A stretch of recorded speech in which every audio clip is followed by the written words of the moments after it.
ভার্সিটির প্রথম দিনে মাথায় সুন্দর করে হিজাব বেঁধে সুন্দর একটি মার্জিত পোশাক পরে প্রবেশ করে মেঘ। আশেপাশে তাকিয়ে দেখে এখানে যারা আছে তাদের সাথে সে খুব বেমানান। কারণ মেয়েদের যে ড্রেস আপ সেগুলো তার খুব অপছন্দের। সে বড়লোক বাপের কন্যা হলেও উশৃঙ্খল পোশাক তার কখনোই পছন্দ ছিল না। সে সবসময় মার্জিতভাবেই চলাফেরা করতে পছন্দ করে। তাই কোনো কিছু পাত্তা না দিয়ে নিজের ক্লাসরুমটি খুঁজে সেখানে গিয়ে বসে পড়ল। কিছু সময় পর তার বন্ধু ও বান্ধবী চলে এলো। ওরা হলো শিশির, সাগর আর দিয়া। ওরা কলেজ থেকে একসাথে পড়ে। চারজনের খুব ভালো বন্ডিং।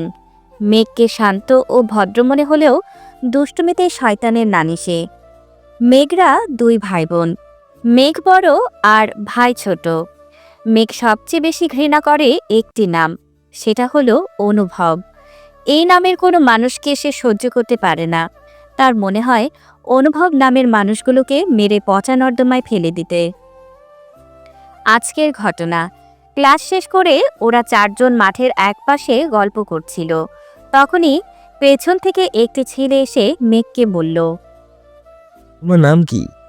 তুমি দেখতে অনেক সুন্দর, আমার সাথে বন্ধুত্ব করবে? মেঘ উঠে দাঁড়িয়ে ছেলেটিকে ভালোভাবে দেখে তারপর জিজ্ঞেস করে। আপনার নাম কি? ছেলেটা বলে।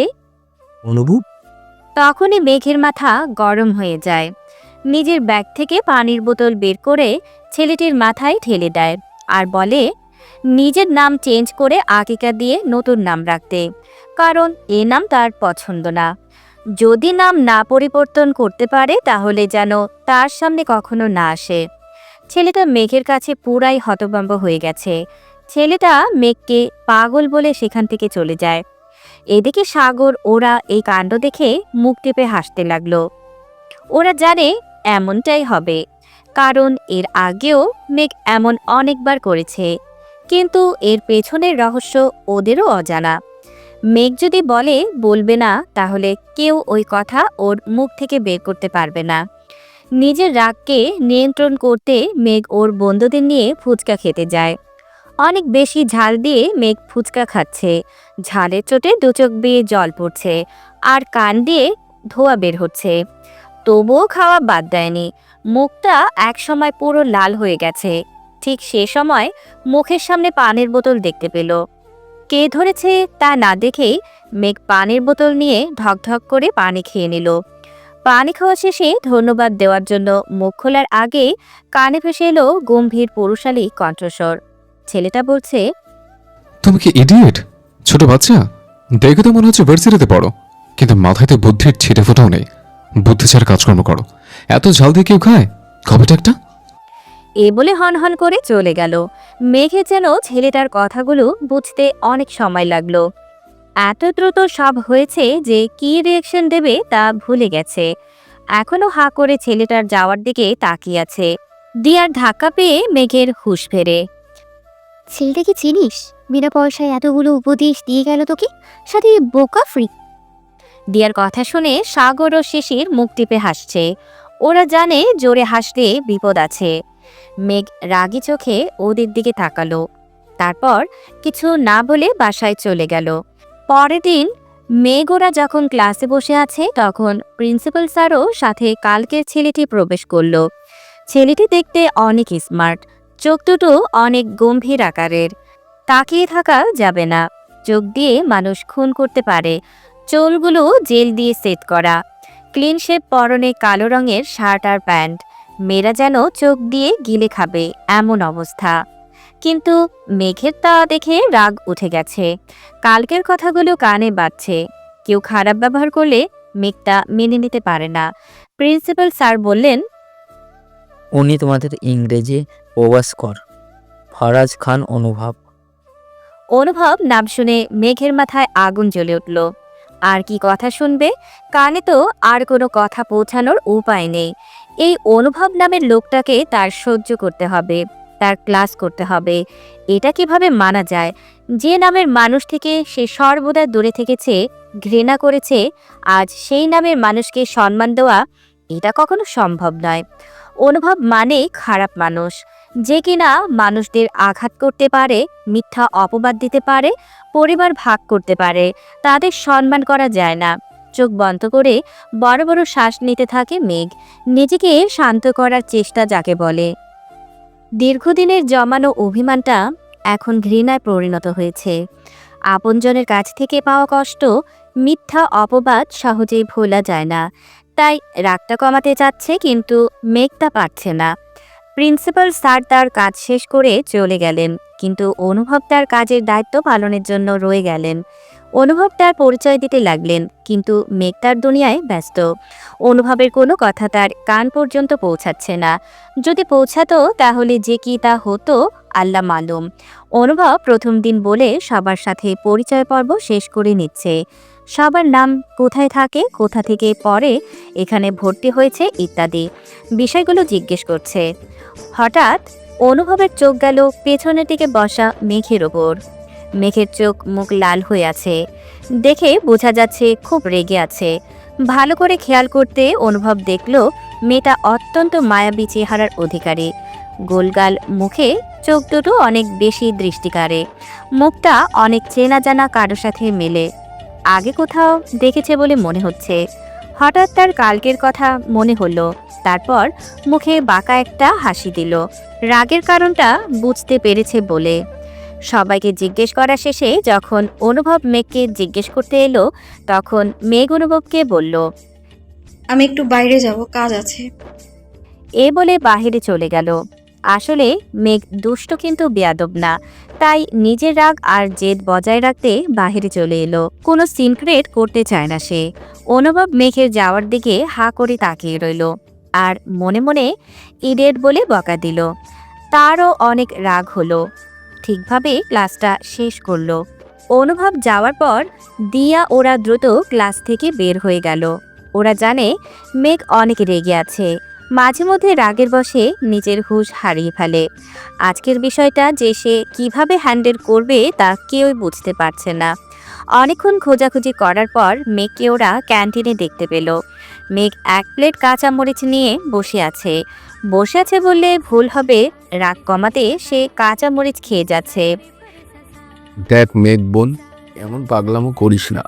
এভাবে কাঁচামরিচ খেলে তো নিজেরই ক্ষতি হবে। একটু বোঝার চেষ্টা কর।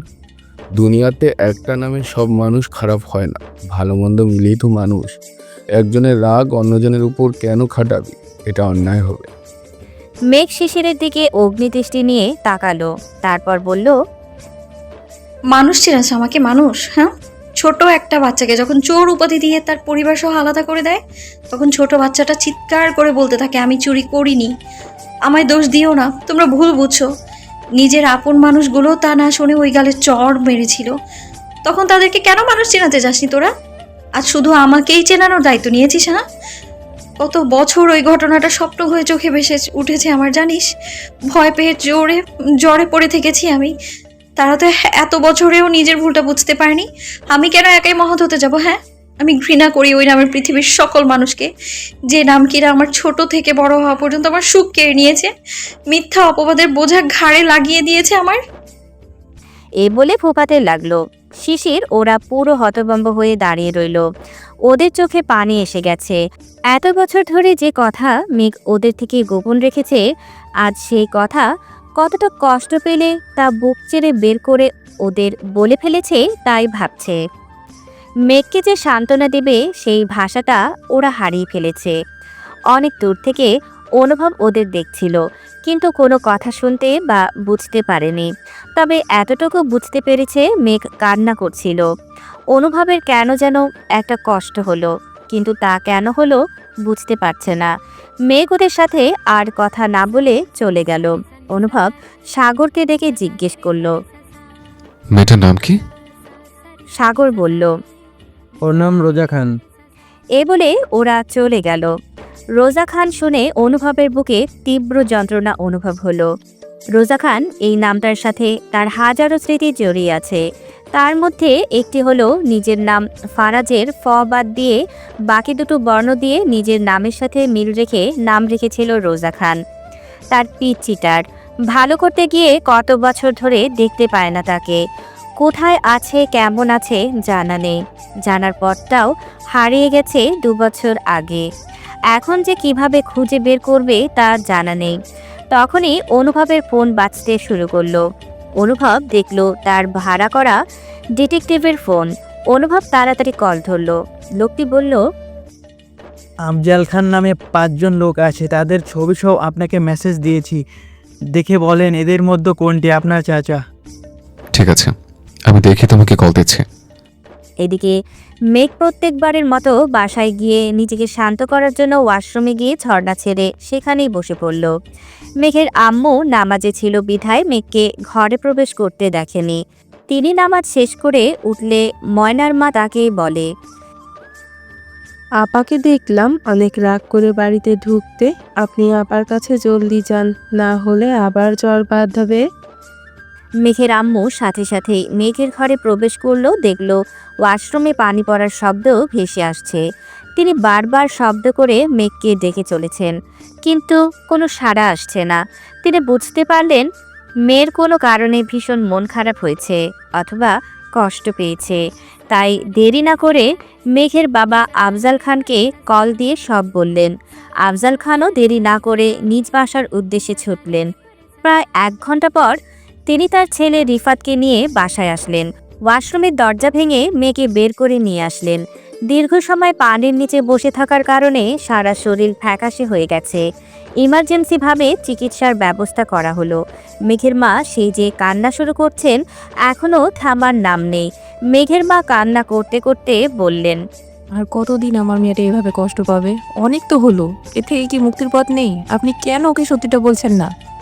কোন সময় বা কার অপেক্ষায় আছেন? উত্তর কেন দেন না? আফজাল খান নীরবে চোখের পানি ফেলছেন, কোনো কথার উত্তর দিচ্ছেন না। রিফাত এসে বাবার কাছে দাঁড়িয়ে বলতে লাগলো, আপু এইভাবে মানায় না, আমি আপুর হাসি দেখতে চাই, তুমি কিছু করো বাবা। আফজাল খান কিছু না বলে মাথা নিচু করে সেখান থেকে চলে গেলেন। এদিকে অনুভব মেসেজ চেক করে তার কাঙ্ক্ষিত ব্যক্তির ছবি দেখতে পেরে ভীষণ খুশি হলো। সে তাড়াতাড়ি কল করে বলল, যে আফজাল খানের ছবি আমি দিয়েছি তার সব তথ্য 2 দিনের মধ্যে আমি চাই। লোকটি জি স্যার বলে ফোন রেখে দিল। পরের দিন সাগরের প্রথম ক্লাস ছিল না, তাই ও লেটে আসবে। দিয়া আর শিশির ক্লাস করছে, মেঘও আসেনি। মেঘের বন্ধুরা ওকে কখনো মেঘ বলে ডাকে না, মেঘও বলে ডাকে। দ্বিতীয় ক্লাস ছিল অনুভবের। অনুভব ক্লাস নিচ্ছিল। সাগর হন্তদন্তভাবে ক্লাসের সামনে এসে দাঁড়িয়ে অনুভবকে বলল, স্যার দুঃখিত, এখনই দিয়া আর শিশিরকে আমাদের লাগবে, ওদের বের হওয়ার অনুমতি দিন। অনুভব ভালোভাবে সাগরকে দেখতে লাগলো। বোঝা যাচ্ছে কোনো গুরুত্বপূর্ণ কাজ আছে। অনুভব সাগরের কাছে গিয়ে জিজ্ঞেস করল। কি হয়েছে? সাগর কান্না মিশ্রিত কণ্ঠে বলল, হাসপাতালে যেতে হবে। সাগরের কথা শুনে দিয়া মুখে হাত দিয়ে ফুপাতে শুরু করলো। অনুভব দিয়া আবার সাগরের দিকে তাকিয়ে বলল। কার কি হয়েছে?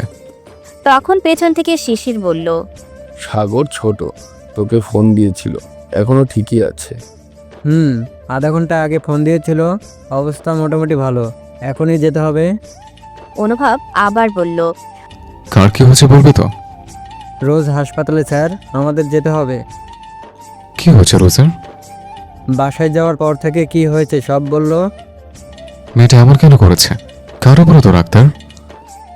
অনুভব মাথা নেড়ে যাওয়ার অনুমতি দিল আর মনে মনে বলতে লাগলো, মেয়েটা আসলে একটা ইডিয়েট, এত রাগ থাকা মোটেও ভালো না।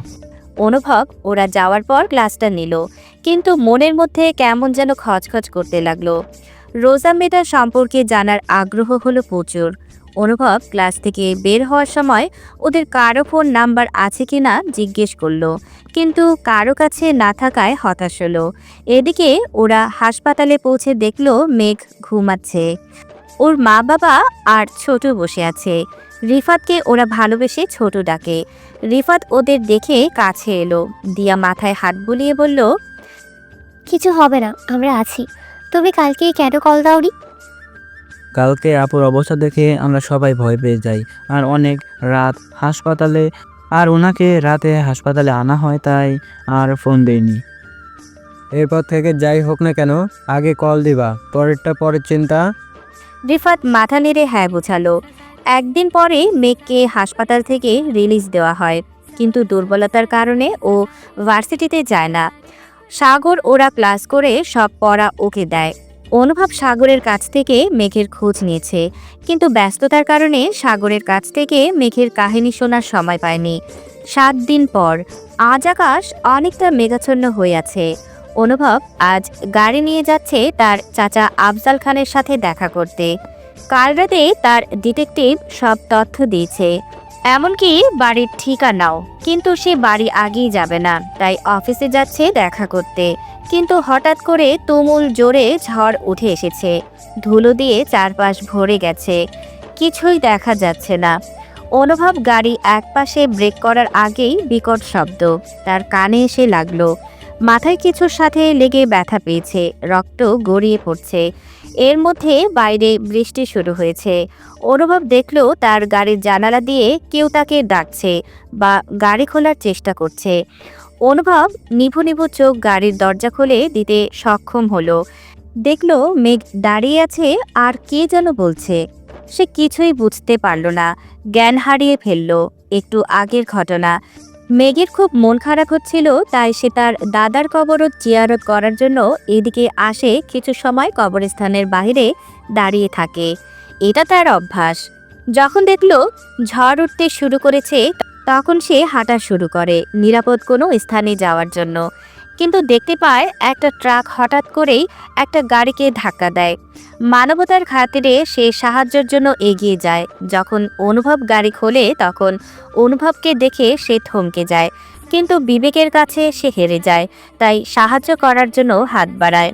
বর্তমান অনুভবের যখন জ্ঞান ফিরে, তখন সে নিজেকে হাসপাতালে আবিষ্কার করে। মাথায় ব্যান্ডেজ, হাতে স্যালাইন চলছে। অনুভব নার্সকে বলে। আমি এখানে কিভাবে এলাম? তখন নার্স বলে, একটা মেয়ে আপনাকে হাসপাতালে এনেছে, আপনাকে রক্তও দিয়েছে। অনুভব বলে, মেয়েটা এখন কোথায়?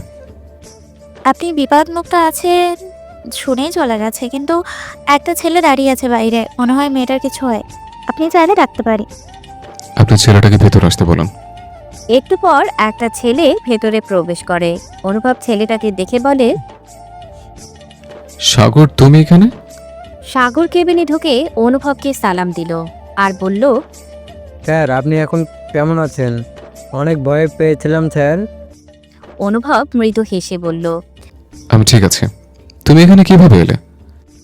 রোজা আপনাকে অ্যাক্সিডেন্ট হতে দেখেছিল, তাই ও আপনাকে নিয়ে এখানে এসেছে। আপনার রক্তের প্রয়োজন হয়েছিল, রক্তও দিয়েছে। আমাকে ফোন দিয়ে সব বলে। পরে আমি চলে আসি, এসে দেখি ও অনেক ভিজে গেছে বৃষ্টিতে, তাই ওকে বাড়ি পাঠিয়ে দিয়েছি আর বলেছি নিজের যত্ন নিতে। অনুভব মনে মনে বলতে লাগলো, মেয়েটাকে যতটা ইডিয়েট ভাবছিলাম ততটা নয়, বরং ভালো মনের অধিকারী। নিজে অসুস্থের শরীর নিয়েও রক্ত দিয়েছে, ভাবা যায়। কিন্তু অনেক জেদি আর রাখি। সাগর আবার বলে, স্যার, আপনার বাড়ির মানুষদের খবর দিতে হবে, নাম্বার দেন, ফোন দেই। অনুভব মুখে রহস্যময় হাসি দিয়ে বলে, দিতে হবে না, আমি পরে যোগাযোগ করে নেব। সাগর আর কথা বাড়ায় না। কিছু সময় থেকে সেও চলে যায়। 2 দিন পর অনুভব আজ ভার্সিটিতে এসেছে। অনুভব ক্লাস নিতে ক্লাসে ঢুকতে যাবে, দেখল মেঘ ক্লাস থেকে বের হয়ে যাচ্ছে। অনুভব ক্লাসে না ঢুকে দাঁড়িয়ে মেঘকে ডাক দিল। মিস রোজা, আপনি কোথায় যাচ্ছেন? মেঘ অনুভবের কথায় দাঁড়িয়ে যায়, কিন্তু কিছু বলে না। অনুভব মেঘের সামনে এসে দাঁড়িয়ে বলে, আপনার সাথে আমার তো কোনো শত্রুতা নেই, তাহলে আপনি কেন আমার ক্লাস করেন না?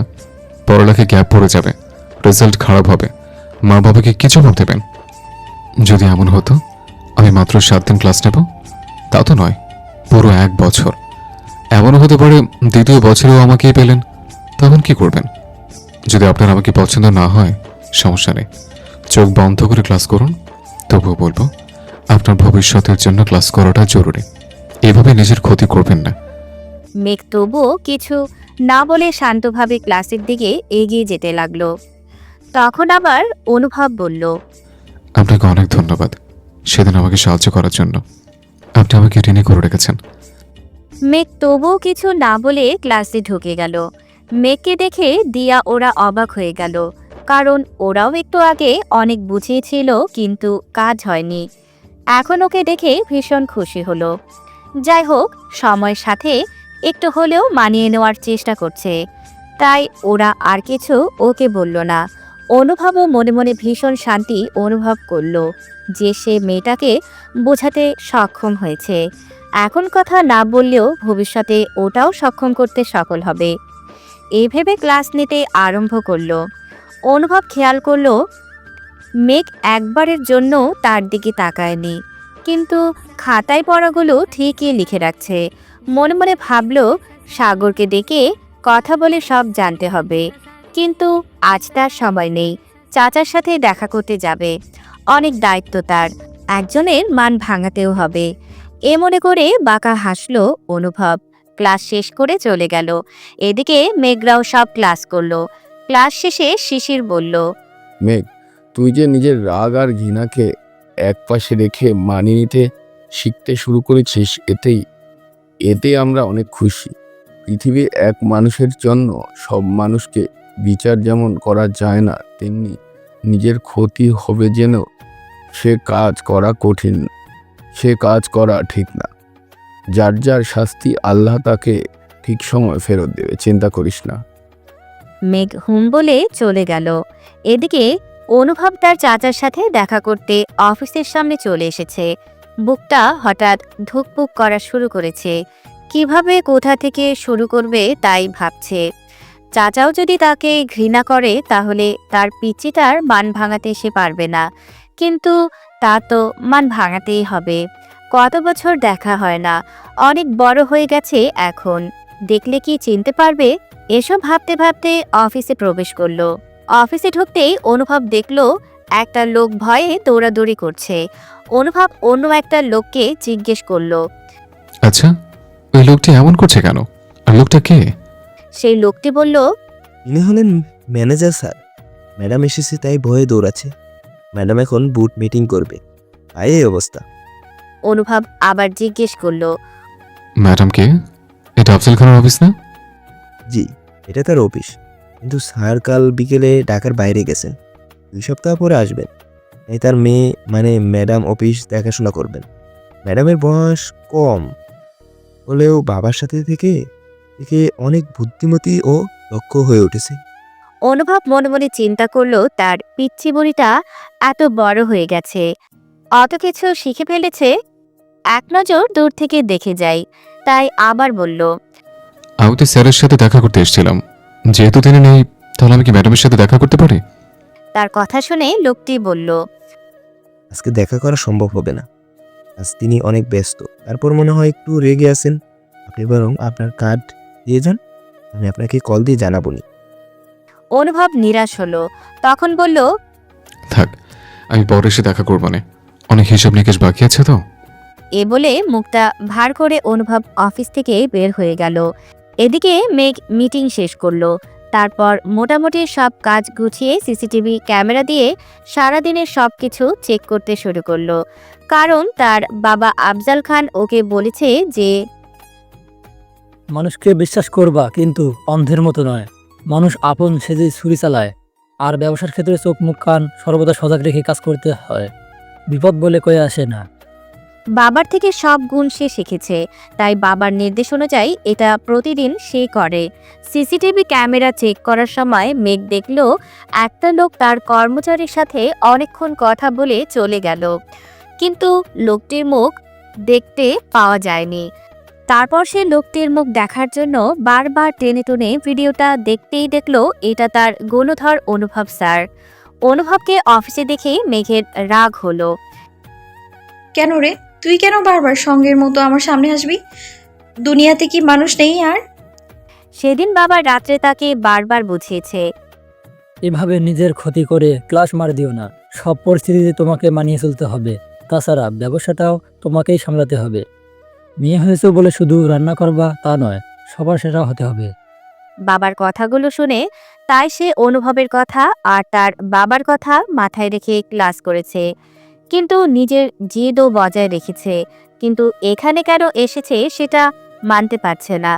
মেঘ তার ওই কর্মচারীকে ডেকে পাঠায় আর সব জিজ্ঞেস করে। কর্মচারীটি সব ঘটনা খুলে বলে। মেঘ এতে নিশ্চিত হয়েছে যে অনুভব জানে না যে এটা মেঘদের অফিস। তাকে ফলো করে সে এখানে আসেনি, কিন্তু কেন এসেছে সেটা তাকে জানতেই হবে। শুধু বাবা আসা পর্যন্ত অপেক্ষা। পরের দিন মেঘ ও তার বন্ধুরা ক্যান্টিনে বসে আড্ডা দিচ্ছে। অনুভবের ক্লাস আজ শেষ পিরিয়ডে। অনুভবও ক্যান্টিনে প্রবেশ করতে ওদের দেখে ফেলল। অনুভব গিয়ে ওদের সামনে দাঁড়িয়ে বলল, আমি কি তোমাদের সাথে বসতে পারি, যদি তোমরা কিছু না মনে করো? অনুভবকে দেখেই মেঘের রাগ হলো। উঠে চলে যেতে ইচ্ছে করছে, কিন্তু তা করল না। অনুভবের মতিগতি বোঝার চেষ্টা করছে, তাই ব্যাগ থেকে ইয়ারফোন কানে লাগিয়ে বসে রইল। অনুভবকে কিছু বলার আগে ওরা সবাই মেঘের দিকে তাকালো। দেখলো মেঘ নর্মাল আছে। তাই সাগর বলল, না স্যার, কোনো সমস্যা নেই, বসতে পারেন। অনুভব সাগরের পাশে বসে ওদের সাথে পড়াশোনা আর সাথে টুকিটাকি কথা বলা শুরু করলো। মেঘ একবারের জন্য অনুভবের দিকে তাকালো না। অনুভবও আগ বাড়িয়ে কথা বলেনি। আসলে অনুভব মেঘের হাবভাব বোঝার চেষ্টা করছে। কেন যেন এই মেয়েটাকে দেখার পর থেকে অজানা একটা টান আর কৌতূহল তার মধ্যে কাজ করে। তাই জানার ইচ্ছেটা আরও বেশি বেড়ে গেছে। আর ওই দিন মেয়েটা তার জন্য যা করেছে সেজন্য সে আরও বেশি ঋণী হয়ে গেছে। হঠাৎ মেঘের ফোন বেজে উঠল। ফোন হাতে নিয়ে মেঘ বলল, অফিসের ফোন, আমি একটু আসছি। এ বলে একটু দূরে চলে গেল। অনুভব যেন কানে কম শুনল। সাগরের দিকে জিজ্ঞাসা চোখে তাকালো। সাগর ব্যাপারটা বুঝতে পারল, তাই বলল, স্যার, ও পড়াশোনার পাশাপাশি জব করে, সেখান থেকেই কল এসেছে। এটুকু মেয়ে আবার জবও করে? কে চাকরি করে? আর ওর বাবা বা ভাই নেই? বাবা আছে, কিন্তু বড় ভাই নেই। তাছাড়া ওর বাবার ইচ্ছে মেয়েকেই কর্মটো বানাবে, যাতে জীবনে কোনো দিন কারো কাছে হাত পাততে না হয়। অনুভব মনে মনে ভাবল, আসলে কিছু বাবার চিন্তা ভাবনা সত্যি অন্যরকম হয়। মেয়েদের তারা বোঝা ভাবে না। প্রত্যেক বাবার উচিত এভাবে মেয়েদের উৎসাহ দেওয়া এবং নিজের পায়ে দাঁড়িয়ে স্বাবলম্বী করে গড়ে তোলা। অনুভব আবার মনে মনে বলল, আমার পেটচেটের মতো ওর অনেক গুণ আছে। সব রোজা নামের মেয়েগুলোর মধ্যে এত গুণ থাকে নাকি তার জানা ছিল না। একটু পর মেঘ এসে বলল। তোরা থাক, আমি ক্লাসে যাচ্ছি। তখনই শিশির বলল, মেঘ, আজ কয় তারিখ মনে আছে? যাবি না ওখানে?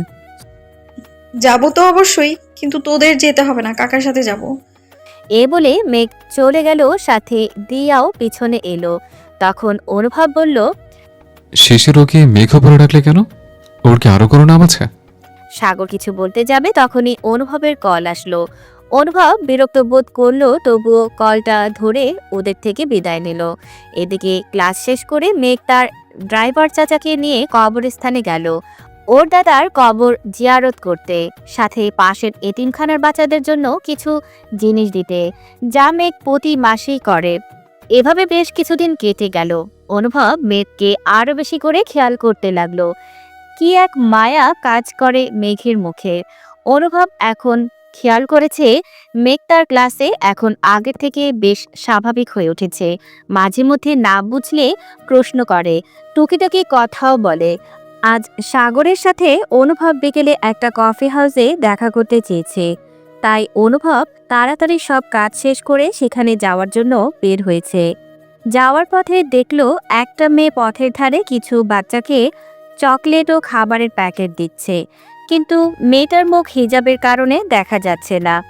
তবুও পেছন থেকে দেখে মনে হচ্ছে খুব চেনা কেউ, কিন্তু হাতে সময় ছিল না, বিধায় আর না দাঁড়িয়ে সে চলে গেল। সাগর আর অনুভব কফি হাউসে মুখোমুখি বসে আছে। অনুভব সংকোচ কাটিয়ে বলতে লাগলো, আচ্ছা, রোজা মেয়েটার সমস্যা কি? আমার সাথে ভালোভাবে কথা বলে না, কিন্তু অন্য সব স্যারদের সাথে তো ঠিকই কথা বলে। বলা যায় আমাকে এক প্রকার এড়িয়ে চলে, কিন্তু আমার জানা মতো আমি তো তেমন কোনো কাজ করিনি। সাগর হাসি দিয়ে বলতে লাগলো, আসলে মেঘু আপনার উপর না, আপনার নামের উপর বিরক্ত, এজন্য এমন করে। তুমি ওকে মেঘ বলছো কেন? এই দিন শিশুরও তো মনে হয় এটাই বলছিল। ওর কি আরো নাম আছে? আর আমার নামের উপর বিরক্ত হবে কেন? আমার নামে কি খারাপ আছে? সাগরের মুখটা হঠাৎই অন্ধকারে থেকে গেল। সাগর করুণ কণ্ঠে বলা শুরু করলো।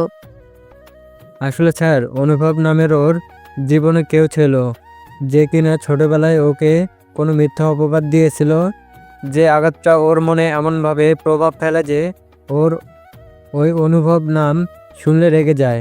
তাকে উচিত একটা শিক্ষা দেওয়া পর্যন্ত ওর মাথা ঠান্ডা হয় না। তাই আপনাকে সম্মান দেখাতেও পারছে না, আবার নিজের রাগও মেটাতে পারছে না, এই জন্য এমন করছে। কিন্তু জানেন স্যার, ওর মনটা অনেক ভালো। নিজের মানুষের সমস্যাগুলো সব বলার আগেই সমাধান করে দেয়। ওর দাদু মারা যাওয়ার পর থেকে আরও কেমন জানি হয়ে গেছে। ওর দাদুকে অনেক বেশি ভালোবাসতো, কিন্তু কখনো দাদুকে দেখতে যায়নি। কেন জানি সেটা আমরা জানি না।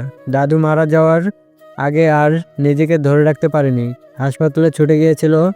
তারপর থেকে কেমন জানি হয়ে গেছে। এদিকে সাগরের কথা শুনে অনুভবের হাত পা ঠান্ডা হয়ে গেছে। মুখের ভাষা যেন হারিয়ে ফেলেছে। নিজেকে এতটা অসহায় কখনো অনুভব করেনি। তার আর বুঝতে বাকি নেই এটাই তার পিচ্চি। তবুও নিজেকে স্বাভাবিক ও শান্ত রেখে কাঁপা গলায় বলল, ওর পুরো নাম কি? আর ওর বাবার নাম কি? রোজা খান মেঘ। আমরা ওকে সবাই মেঘু বলে ডাকি। আমরা ছাড়া মেঘু নামে কেউ ডাকুক এটা ওর পছন্দ না, তাই মেঘ নামটা কাউকে বলা হয় না। ওর বাবার নাম আফজাল খান, দেশের বিখ্যাত ব্যবসায়ীদের মধ্যে একজন, কিন্তু ও নিজের বাবার অফিসে বেতনভুক্ত কর্মচারীদের মতো চাকরি করে। সবকিছু শুনে অনুভবের চোখে আনন্দে ও কষ্টে চোখে জল এসে গেছে। নিজের চোখের পানিটুকু অতি গোপনে আড়াল করে রেখেছে।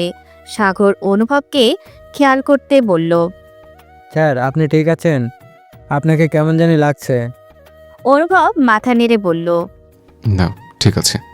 অনুভব আরও কিছু বলতে যাবে, তার আগে সাগর বলল। মেঘু এখানে। অনুভব সাগরের কথা শুনে মাথা ঘুরিয়ে পিছনে তাকালো, দেখলো মেঘ একটা ছেলের সাথে হেসে হেসে ভেতরে প্রবেশ করছে। ছেলেটা দেখতে বেশ হ্যান্ডসাম আর সুন্দরও। তারপর অনুভব মেঘের দিকে তাকালো, দেখলো ছেলেটার সাথে বেশ খুশি মনে কথা বলছে। মেঘের পোশাক খেয়াল হতেই অনুভব বুঝলো তখন রাস্তায় যে মেয়েটাকে ওর চেনা মনে হয়েছিল সে মেয়েটা আর কেউ ছিল না, সেটা মেঘই ছিল। ছেলেটার সাথে মেঘ অন্যদিকে গিয়ে বসলো। মেঘ ওদের খেয়াল করেনি। অনুভবের ভাবার মাঝে সাগর বলল। স্যার, এখন তাহলে আমি আসি। তখন অনুভব বলল, মেঘের সাথে ছেলেটাকে তুমি চেনো? কে ছেলেটি? সাগর মুখে আনন্দের হাসি ফুটিয়ে বলল, শুভ ভাইয়া। তার নামটা শুভ না, শুধু উনি মানুষটাই অনেক শুভ মেঘের জন্য। মেঘ শুভ ভাইয়া বলতে অজ্ঞান। ওর বাবার বন্ধুর ছেলে 1 মাসের জন্য ইতালি গিয়েছে, আজই মনে হয় ফিরেছে। স্যার, তাহলে আমি এখন ওদের কাছে যাই। আর একটা কথা, আমি যে আপনার এত কথা বলেছি প্লিজ কাউকে বলবেন না। এটা। অনুভব মাথা নেড়ে হ্যাঁ বোঝালো। সাগর ওদের কাছে চলে গেল, কিন্তু ওই ছেলের সাথে এত হাসাহাসি মেঘের অনুভব তা সহ্য করতে পারছে না। তার পিচ্চিটার বিশেষ কেউ এটা ভেবেই মাথা ফেটে যাচ্ছে। মেঘ আর শুভ টেবিলে বসে হাসাহাসি করছিল। তখন সাগর ওদের সামনে গেল। সাগরকে দেখে শুভ বলল, আরে ইয়াং ম্যান, তুমি কোথা থেকে এলে? কেমন আছো? আর বাকি দুইজন কই? একসাথে কয়টা প্রশ্ন করবেন ভাইয়া? আগে তো বসতে বলবেন, তা না করে জেরা শুরু করেছেন। আমি তো বেচারা মানুষ, একটা জিপ তো খুঁজে দিলেন না, কিন্তু নিজেরটা তো পাকা বন্দোবস্ত করেছেন। এটা কি ঠিক? এটা কি আমার দোষ? তোমরা এই যুগের পোলাপান হয়ে একটা জিএফ বানাতে পারলে না, সেটা তোমাদের ব্যর্থতা। এত সুন্দর চেহারা দিয়ে কি লাভ তাহলে? তখন সাগর আবার কিছু বলতে যাবে, তার আগেই মেঘ বলল, আরে থামো তোমরা, কথা বলার আর কিছু পাও না তোমরা? তুই এখানে কিভাবে? তোর তো এখানে থাকার কথা না। একটা কথা ছিল, তাই এখানে এসেছিলাম। তোদের দেখতে পেয়ে চলে এলাম। তো ভাইয়া কবে দেশে ফিরেছেন? আর দুজনকে দেখে মনে হচ্ছে কোনো ভালো খবর আছে। আর বলিস না, আজকে এসে আমাকে সারপ্রাইজ দিয়েছে আর বলেছে স্যার নাকি আর তর সইছে না, বাবা আসলে এঙ্গেজমেন্ট করবে আর 1 সপ্তাহ পর বিয়ে। দেখো মেঘ, ছোট ভাইয়ের সামনে আমার প্রেস্টিজ পাঞ্চার করো না। আমি খুব ভদ্র ছেলে, বিদায় হালাল করে পেতে যাচ্ছি, অন্য কিছু না। শুভর কথা শুনে মেঘ আর সাগর উচ্চস্বরে হাসা শুরু করলো, সাথে শুভও যোগ হলো। ভাইয়া আপনি কিভাবে পেটালেন আমি জানতে চাই, তাহলে আমি একটা জিএফ বানাতে পারবো। তাহলে আমি মেঘের দিকে তাকিয়ে ডেমো দেখাই, তুমি শিখে নাও। আচ্ছা ভাইয়া। শুভ মেঘের দিকে তাকিয়ে বলতে শুরু করলো। মেয়েদের কখন সুন্দর লাগে জানো? যখন তার চোখ হাসে। মেয়েদের কখন সুন্দর লাগে জানো? যখন তার চোখে মোটা করে কাজল দেয়। মেয়েদের কখন সুন্দর লাগে জানো? যখন তার চোখে মোটা চশমা পরা থাকে। মেয়েদের কখন সুন্দর লাগে জানো? যখন সে বিশ্বাসের চোখে কারোর দিকে তাকায়। মেয়েদের কখন সুন্দর লাগে জানো? যখন সে অশ্রু ভেজা মায়াবী চোখে তাকিয়ে থাকে। শুভ আরো কিছু বলতে যাবে, তখনই মেঘ হাত উঠিয়ে শুভকে বলতে লাগলো। আর প্রেম বাক্য শোনাতে হবে না, সব কয়টা বাদর আমার ঘাড়ে এসে পড়েছে, এগুলোর জ্বালায় একদম শেষ আমি। তুই তো দিলি সব মাটি করে। এত সুন্দর কথা শুনলে তো সব মেয়েরা প্রেমে পড়তে বাধ্য, আর তুই হলি আনরোমান্টিক করলার জুস। আমরা ভালো দেখে তোকে সাথে রাখছি, নিজেকে ধন্য মনে কর। এ বলে সাগর হাসা শুরু করলো। এদিকে আড়ালে বসে অনুভব সব কথা শুনছিল ওদের, আর রাগে ফেটে পড়ছিল। কেন এত রাগ হচ্ছে সে বুঝতে পারছে না, তবে এতটুকু বুঝতে পেরেছে পিচিটার জীবনে অন্য কেউ ভালোভাবে দখল করেছে, আর সাগরের কথা অনুযায়ী তার জন্য ঘৃণা, রাগ, অভিমান জন্মেছে। তা তাকে যে করেই হোক মেটাতে হবে। তার পিচ্চিটা যে তার বড় আদরের, এর জন্যই তো প্রথম দিন থেকেই একটা টান ও মায়া কাজ করছে, আগে যা কারো প্রতি কখনো হয়নি। খুব তাড়াতাড়ি তার পিচ্চিটার রাগ ও মান ভাঙাতে হবে, এভেবে অনুভব ওখান থেকে বের হয়ে আসে। অনুভব যখন কফি হাউস থেকে বের হচ্ছিল তখন মেঘ তাকে দেখে ফেলে। অনুভবকে দেখেই মেঘের মনটা খারাপ হয়ে যায়, তবুও কাউকে কিছু বুঝতে দেয় না। আরও বেশি কিছু সময় ওরা আড্ডা দিয়ে ওখান থেকে চলে যায়। এদিকে অনুভব চিন্তা করতে করতে মাথা গরম করে ফেলেছে, কোনো বুদ্ধি তার কাজ করছে না। একবার ভাবলো মেঘের সামনে দাঁড়িয়ে নিজের পরিচয় দেবে, তারপর ভাবলো যদি রেগে গিয়ে কোনো দুর্ঘটনা ঘটিয়ে ফেলে তাহলে কি হবে। তাই শেষে বুদ্ধি বের করলো ওকে কিছুদিন জ্বালাবে, যাতে অতিষ্ঠ হয়ে ওর সাথে কথা বলতে রাজি হয়। তারপর বুঝিয়ে সব বলবে। চাচা ফিরে আসার আগেই সব করতে হবে, আর শুভর একটা ব্যবস্থা করতে হবে, তাও কৌশলে, যাতে কেউ সন্দেহ না করতে পারে। নিজের বুদ্ধিকে নিজেই পা দিতে লাগলো। পরের দিন ক্লাসে অনুভব মেঘকে ঘুরিয়ে ফিরিয়ে প্রশ্ন করছে, যাতে মেঘের রাগ হয়, কিন্তু মেঘ অনুভবের করা সব প্রশ্নের উত্তর সঠিকভাবেই দিচ্ছে। অনুভব উত্তর শুনে বেশ অবাক হয়েছে, কারণ মেঘ যে এত ভালো স্টুডেন্ট তা তার জানা ছিল না। কিন্তু মনে মনে বেশ শান্তি আর আনন্দ পাচ্ছে, তা মুখে প্রকাশ করল না। এভাবেই ক্লাস শেষ করলো। ছুটির পর মেঘ যখন গাড়ির জন্য দাঁড়িয়েছিল তখন পেছনে অনুভব এসে দাঁড়িয়ে বলল, এখানে কি করো? বাসে যাওনি? গাড়ি আসবে তাই দাঁড়িয়ে আছি। তো এখন কোথায় যাওয়া হবে, মানে কোন দিকে? মেঘ হাত দিয়ে ইশারা করে বলল, এদিকে। আমার ওইদিকে কাজ ছিল, কিন্তু কোনো কিছু তো চোখে পড়ছে না, কিভাবে যে যাব? তুমি কি আমাকে লিফট দেবে যদি কিছু না মনে করো? মেঘ কিছু বলল না, চুপ করে দাঁড়িয়ে রইল অনুভব। নীরবতার সম্মতির লক্ষণ মনে করে দাঁড়িয়ে রইল, কিছু বলল না। এদিকে মেঘ রাগ করবে না হাসবে নিজেই বুঝে উঠতে পারছে না। একটু পর মেঘের গাড়ি আসলো। মেঘ তার গাড়ি চালক রহিম চাচাকে বলল, চাচা আপনি ট্যাক্সি নিয়ে অফিসে চলে যান, আমি একটু পর আসছি। রহিম চাচা মাথা নেড়ে চলে গেল। তারপর মেঘ ড্রাইভিং সিটে বসে অনুভবকে বলল, আসেন, কোথায় যাবেন বলুন, আমি পৌঁছে দিচ্ছি। অনুভব তো পুরোই অবাক, এই পিচ্ছে মেয়ে ড্রাইভিং জানে? আরও কত কিছু যে জানতে হবে আল্লাহ মালুম। অনুভব ভয়ে ভয়ে গাড়িতে উঠল, কারণ মেঘের মতিগতি এখন ভালো লাগছে না। মেঘের এত সুন্দর ব্যবহার তার হজম হচ্ছে না। কিছু একটা তো চলছে মেঘের মাথায়, সেটা অনুভব করতে পারছে না। অনুভব গাড়িতে বসে আছে। মেঘ প্রথমে আস্তে করে গাড়ি চালালেও পরে অনেক দ্রুত গাড়ি চালানো আরম্ভ করে। অনুভব বলে, এত গতিতে গাড়ি চালানো ঠিক না। মেঘ বলে। আমি এর থেকেও বেশি জোরে চালাতে পারি, আপনি দেখতে চান? অনুভব বলে। দেখার ইচ্ছে নেই, এটাতেই খুশি আমি। মেঘ কিছু দূরে যেয়ে গাড়ি ব্রেক করে, তারপর বলে। আপনাকে এই জায়গা থেকেই তুলে নিয়ে গিয়েছিলাম, তাই আজ এর চেয়ে বেশি দূরে নিয়ে যেতে পারবো না। আপনি বরং নেমে যান। অনুভব আশেপাশে তাকিয়ে দেখলো এটা সেই জায়গা যেখানে অনুভবের অ্যাক্সিডেন্ট হয়েছিল। অনুভব বুঝতে পেরে মনে মনে হাসলো, তারপর বলল। এটা তো আমার গন্তব্য নয়, মাঝপথে ফেলে যাবে আমায়। আপনার গন্তব্য কোথায় সেটা আমার জানার ইচ্ছে নেই, তবে আমার গন্তব্যে আপনাকে সঙ্গী করছি না আমি, এটা মনে রাখবেন। অনুভব আর কথা বাড়ালো না, একটু সময়ের প্রয়োজন। ভুল যেহেতু তার, সেহেতু সময় নিয়ে ঠিক করতে হবে। তাই কথা না বাড়িয়ে নেমে পড়ল আর মেঘ দ্রুত গাড়ি নিয়ে জায়গা ত্যাগ করলো। অনুভব গাড়ি থেকে নেমে হাসতে লাগলো। জায়গাটা ওর দাদার কবরস্থানের কাছেই, তাই দেরি না করে দাদার কবর জিয়ারত করতে গেল। কবর জিয়ারত করে দাদার কবরের সামনে দাঁড়িয়ে বলতে লাগলো।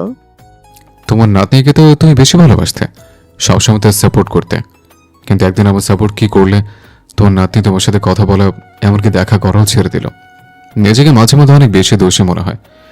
তোমার নাতনির যে জেদ আর রাগ, বাবারে, আমি যে কী করে তার মান ভাঙাবো বুঝতে পারছি না। তবে মনটা কিন্তু অনেক নরম, যতই রাগ দেখাক না কেন, ভালো গুণগুলো ঠিকই প্রকাশ পায়। তুমি তো সবসময় চাইতে যেন ঘরের ছেলে মেয়ে ঘরে যেন থাকে, কিন্তু তোমার নাতির মনে আমার জন্য কোনো ভালোবাসা নেই। তার জীবনে বিশেষ কেউ এসেছে, তার সাথে সে অনেক হ্যাপি থাকবে। তবু আমি শেষবার একটা চেষ্টা করে যাব, শুধু দেখতে চাই ঘৃণার জায়গাটা কি এতটা বড় হয়েছে কিনা, যেখানে ভালোবাসার স্থানটাই ঘৃণা দিয়ে ঢেকে ফেলেছে। এটুকু বলে অনুভব চুপ করে দাঁড়িয়ে রইল। এদিকে অনুভব যে দাদার কবরের সামনে দাঁড়িয়ে আছে তা মেঘ দেখে ফেলেছে, কারণ গাড়ি নিয়ে চলে যাওয়ার পর হঠাৎ দাদার কথা মনে হতেই আবার চলে আসে। আসার পর এই দৃশ্য দেখতে পায়। এই দৃশ্য দেখে মেঘের আর বুঝতে বাকি থাকে না এটা তার সেই বিখ্যাত চাচাতো ভাই, যার জন্য এতটা কষ্ট সে পেয়েছে। কিন্তু অনুভবকে দেখে তার কোনো রাগ বা ঘৃণা হচ্ছে না, বরং হাসি পাচ্ছে। তা কেন সে জানে না। বেশ কিছু সময় সে ভালো করে দেখে নিয়ে চলে গেল, যাতে অনুভব তাকে না দেখতে পারে। মেঘ অফিসে এসেও কাজে মন দিতে পারছে না। কেন এত বছর পর ফিরে এসেছে তার অনুভব ভাই, তাও আবার সখ্যতা করতে চাইছে, কেন বারবার কথা বলতে চাইছে, উদ্দেশ্যটা কি? আবার সেদিন বাবার সাথেও দেখা করতে চাইছে, তাকে কেন ফলো করছে, তাকে দেখেও কেন রাগ বা ঘৃণা করতে পারছে না। সব মিলিয়ে নিজেকে এলোমেলো লাগছে। মেঘ নিজেকে অনেক কষ্টে শান্ত করে তারপর মনে মনে ভাবলো সে আগ বাড়িয়ে কোনো কিছু করতে যাবে না। অনুভব ভাই তার কি করতে চাইছে তা আগে বুঝতে হবে, তাহলে সব কেনর উত্তর মিলবে। মেঘের ভাবনার মাঝেই শুভ কল করেছে। মেঘ রিংটোন শুনে ভাবনা থেকে বের হয়ে এলো। ফোন রিসিভ করে মেঘ বলল। হ্যাঁ বলো। বল মানে, তুমি কোথায়? আমরা তো তোমার জন্য শপিং মলে অপেক্ষা করছি। সরি, আমি আজ আসতে পারবো না। আজ তোমরা শপিং করো, কাল আমি পাক্কা তোমাদের সাথে যোগ হব। প্লিজ বোঝার চেষ্টা করো। আচ্ছা ঠিক আছে, তুমি সাবধানে থেকো, প্রয়োজনে কল দিও। এ বলে শুভ ফোন রেখে দিল। পরের দিন ক্লাসে মেঘ খেয়াল করলো অনুভব তাকে ঘুরে ফিরে দেখছে, কথা বলার জন্য সুযোগ খুঁজছে, কিন্তু মেঘ পাত্তা দিচ্ছে না। ক্লাস শেষ করে ওরা ক্যান্টিনে বসে আছে। মেঘ কফির কাপ উঁচু করতেই কাপের নিচে একটা চিরকুট পেল। চিরকুটটা দেখে মেঘ বেশ অবাক হলো, কারণ এর আগে এমনটা কখনো সে পায়নি। তুমি যতই আমাকে ঘৃণা করবে, ততই তুমি আমাকে কাছে পাবে, চোখ বন্ধ করলেও চোখ খুললেও। চিরকুটটা পরে মেঘ তবদা খেয়ে আছে। কে এমন চিরকুট দেবে তাকে? সে তো তেমন কারোর সাথে মেশে না, তাহলে ঘৃণা করার তো প্রশ্ন ওঠে না। সে তো শুধু এটুকু ভেবে চোখ বন্ধ করে ফেলে সাথে সাথেই অনুভবের চেহারা ভেসে আসে। অনুভবকে কল্পনায় দেখতে চোখ বড় বড় করে তাকায়। তখনই দেখতে পায় অনুভব তাদের টেবিলের দিকে আসছে। মেঘের আর বুঝতে বাকি রয় না এটা কার চিরকুট। মেঘ কোনো প্রতিক্রিয়া দেখায় না, এমনভাবে থাকে যেন কিছুই হয়নি। অনুভব ওদের কাছে আসতেই সবাই সালাম দেয়। অনুভব বলে, তো তোমাদের কি খবর? স্যার, সব খবর ভালো। আপনি ভালো আছেন তো? হ্যাঁ, ভালো আছি। তা এত খুশি কেন তোমরা? মনে হয় কোনো খুশির কথা আলোচনা করছিলে? আসলে স্যার সামনে একটা বিয়ের দাওয়াত আছে, তাই আমরা কি কি করব তা নিয়ে আলোচনা হচ্ছে। বাহ, এ যুগের মেয়ে হয়েও তোমরা আগের যুগের মেয়েদের মতো এত তাড়াতাড়ি বিয়ে করে নিচ্ছ। নিজের পায়ে না দাঁড়িয়ে এতক্ষণ থাকতেও কোনো কাজ হলো না। অল্প বয়সে প্রেম করলে যা হয়। স্যার, কার বিয়ে নিয়ে আলোচনা হচ্ছে আপনি জানেন? কেন? না জানলে কি খুশি হতে তোমরা? জেনে কি ভুল করলাম নাকি? মেঘ এতক্ষণ অনুভবের কথাগুলো খুব মনোযোগ দিয়ে শুনছিল, তাই এখন বলে উঠল, জানলে তো এভাবে বলার কথা ছিল না, কথাটা আরো সুন্দর হতে পারতো। আপনার বয়স কত হলো মেঘ? 20-এর একটু বেশি। এর মধ্যে অনেক কিছু শিখে ফেলেছেন, দেখি বিয়েটাও করে ফেলেছেন। আর সেটা বলে অপরাধ হয়ে গেল। ভার্সিটিতে 2 বছর পরেই না হয় বিয়ে করতেন, তবু মানাতো। সাগর কিছু বলতে যাবে তখনই মেঘ হাত উঁচু করে বলল। আমি কথা বলছি, তুই চুপ থাক। সাগর আর কিছু বলল না। মেঘ তখন আবার বলা শুরু করলো। আমার বিয়ে কখন করব, কাকে করব সেটা আমার ব্যক্তিগত বিষয়। আপনি এর মধ্যে না বলেই খুশি হব আমি। আর হ্যাঁ, দাওয়াত তো পাননি, দাওয়াত কার্ড ঠিক সময়ে পৌঁছে যাবে। উপহার আনতে ভুলবেন না কিন্তু। আমি কিন্তু এই বিষয়ে খুব হিসেবি। এ বলে মেঘ দ্রুত সেখান থেকে চলে গেল। মেঘ যেতেই অনুভবও বের হয়ে এলো। এদিকে ওদের দুজনের কাণ্ড দেখে শিশির, সাগর আর দিয়ার মাথায় হাত। ওরা বুঝতে পারছে না আসলে কি থেকে কি হলো। মেঘ বের হয়ে হাঁটা শুরু করেছে। রাস্তায় আজ গাড়ির জন্য দাঁড়ায়নি। পেছন থেকে চেনা একটা কণ্ঠস্বর ভেসে আসছে, তবুও মেঘের কোনো হুঁশ নেই। মেঘ হাঁটতে হাঁটতে একটা গাছের নিচে এসে বসলো, যেখানে তখন শুভ হন্তদন্তভাবে এসে পৌঁছালো। শুভ কিছু বলতে যাবে তার আগেই মেঘ বলল, ওই মানুষটা কি কোনো কাজ নেই, শুধু আমায় আঘাত করতে বারবার চলে আসে? আমি কি ক্ষতি করেছি তার? এ বলে ফুপ পাতে লাগলো। শুভ কিছু সময় চুপ থেকে বলতে লাগলো, সে তোকে আঘাত করে নাকি ভালোবাসে সেটাই তো বুঝতে পারলি না জীবনে। যদি বুঝতে পারতি তাহলে কষ্ট পেতি না। শুভর কথা শুনে মেঘ শুভর দিকে বড় বড় চোখ করে তাকালো। শুভ দীর্ঘ একটা নিঃশ্বাস ছাড়লো, তারপর বলতে শুরু করলো। তোকে আর অনুভবকে চিনি সেই ছোট্টবেলা থেকে। তোদের দুইজনের মনের কথা, মুখের কথা আমার থেকে ভালো কেউ বলতে পারবে না। আর তোর মনের কথা আমি চোখ বন্ধ করে বলে ফেলতে পারি। তুই এখন বড় হয়েছিস, বুঝলে বুঝবি, অনেক জ্ঞান আছে তোর মধ্যে। এখন বলতে পারিস আমি কি বলতে চাই।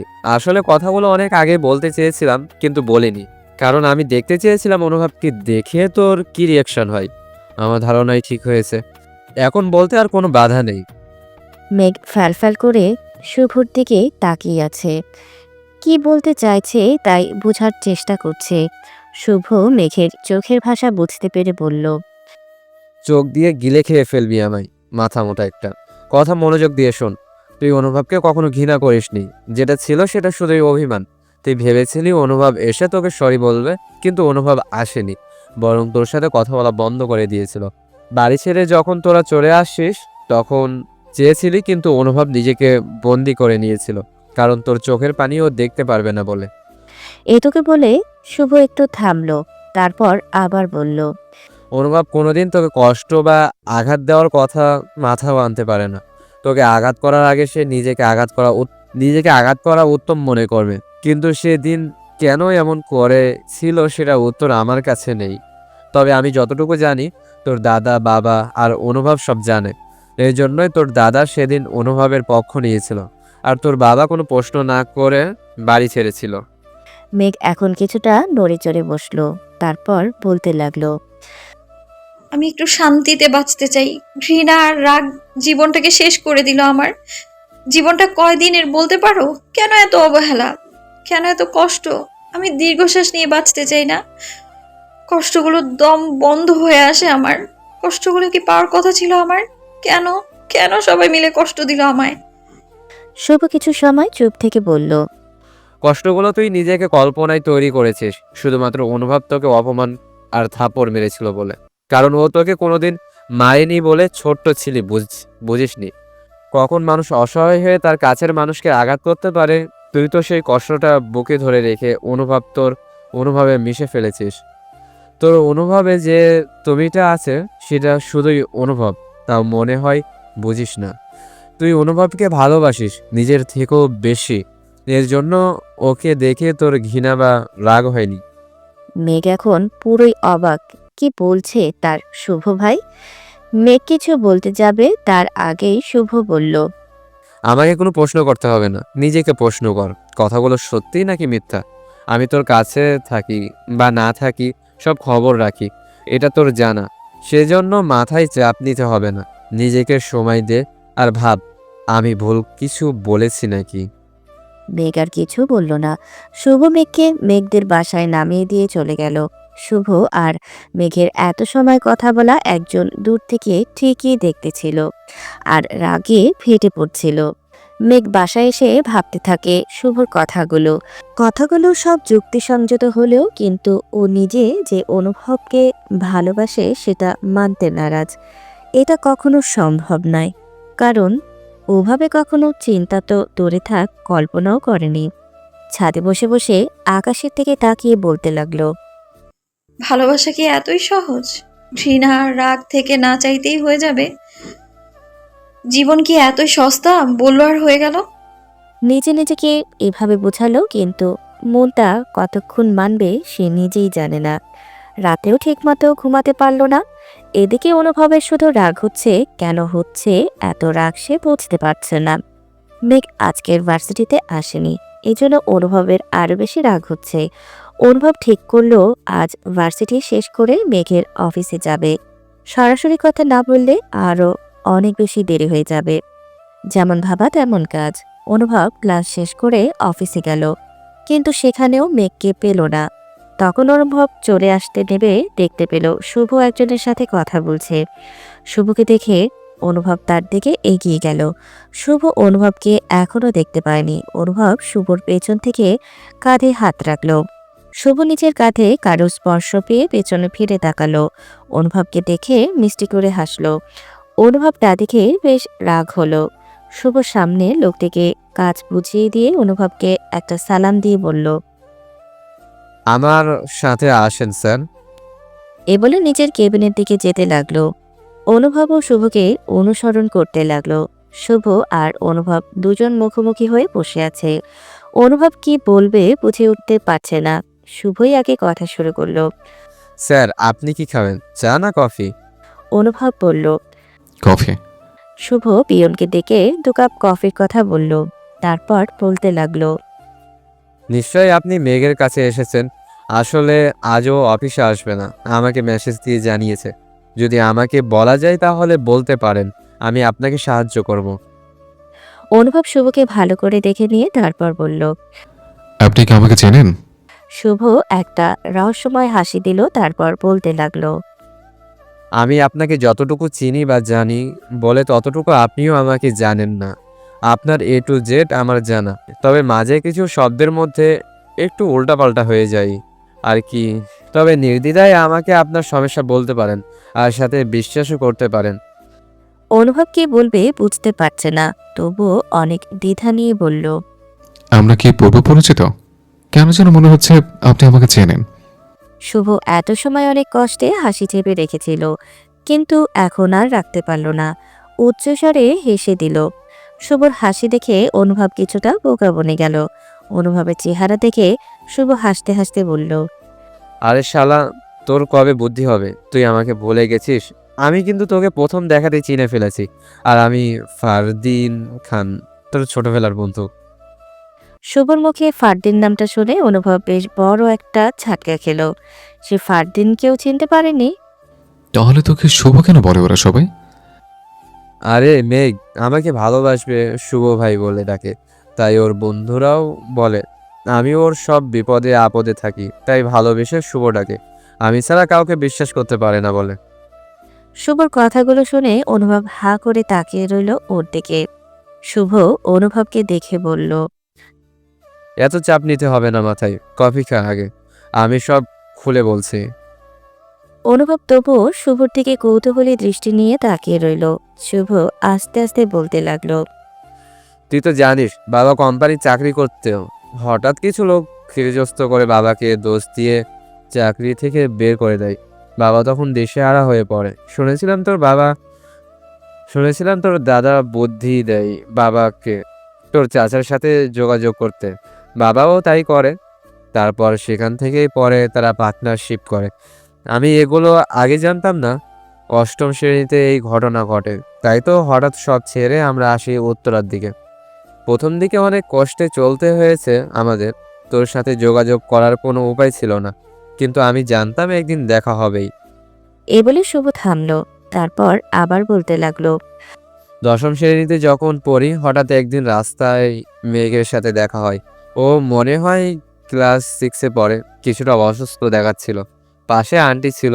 আমি এগিয়ে গেলাম। কথা বলে জানতে পারলাম আমরা যে বাসায় থাকি তার 4 বাসা পরে ওরা ওখানে থাকে। এরপর থেকে মাঝে মধ্যে মেঘের বাসায় যেতাম। পরে শুনতে পারি তুই সেদিন যা যা করেছিলি সেজন্য মেয়েটা অনেক ড্রামার মধ্যে দিয়ে যাচ্ছে। কারো সাথে কথা বলে না, মাঝে মধ্যে ঘুমের মধ্যে কান্না করে ওঠে, ভয়ে জ্বর বাঁধে, আরও বিভিন্ন ধরনের সমস্যা হয়। শুনে অনেক কষ্ট পেয়েছিলাম আর তোর ওপর রাগ উঠেছিল, কিন্তু এতটুকু বিশ্বাস তোর ওপর ছিল যে তুই যা করেছিলি হয়তো হয়তো বা মেঘের ভালোর জন্যই, তাই আর রাগ পুষে রাখিনি।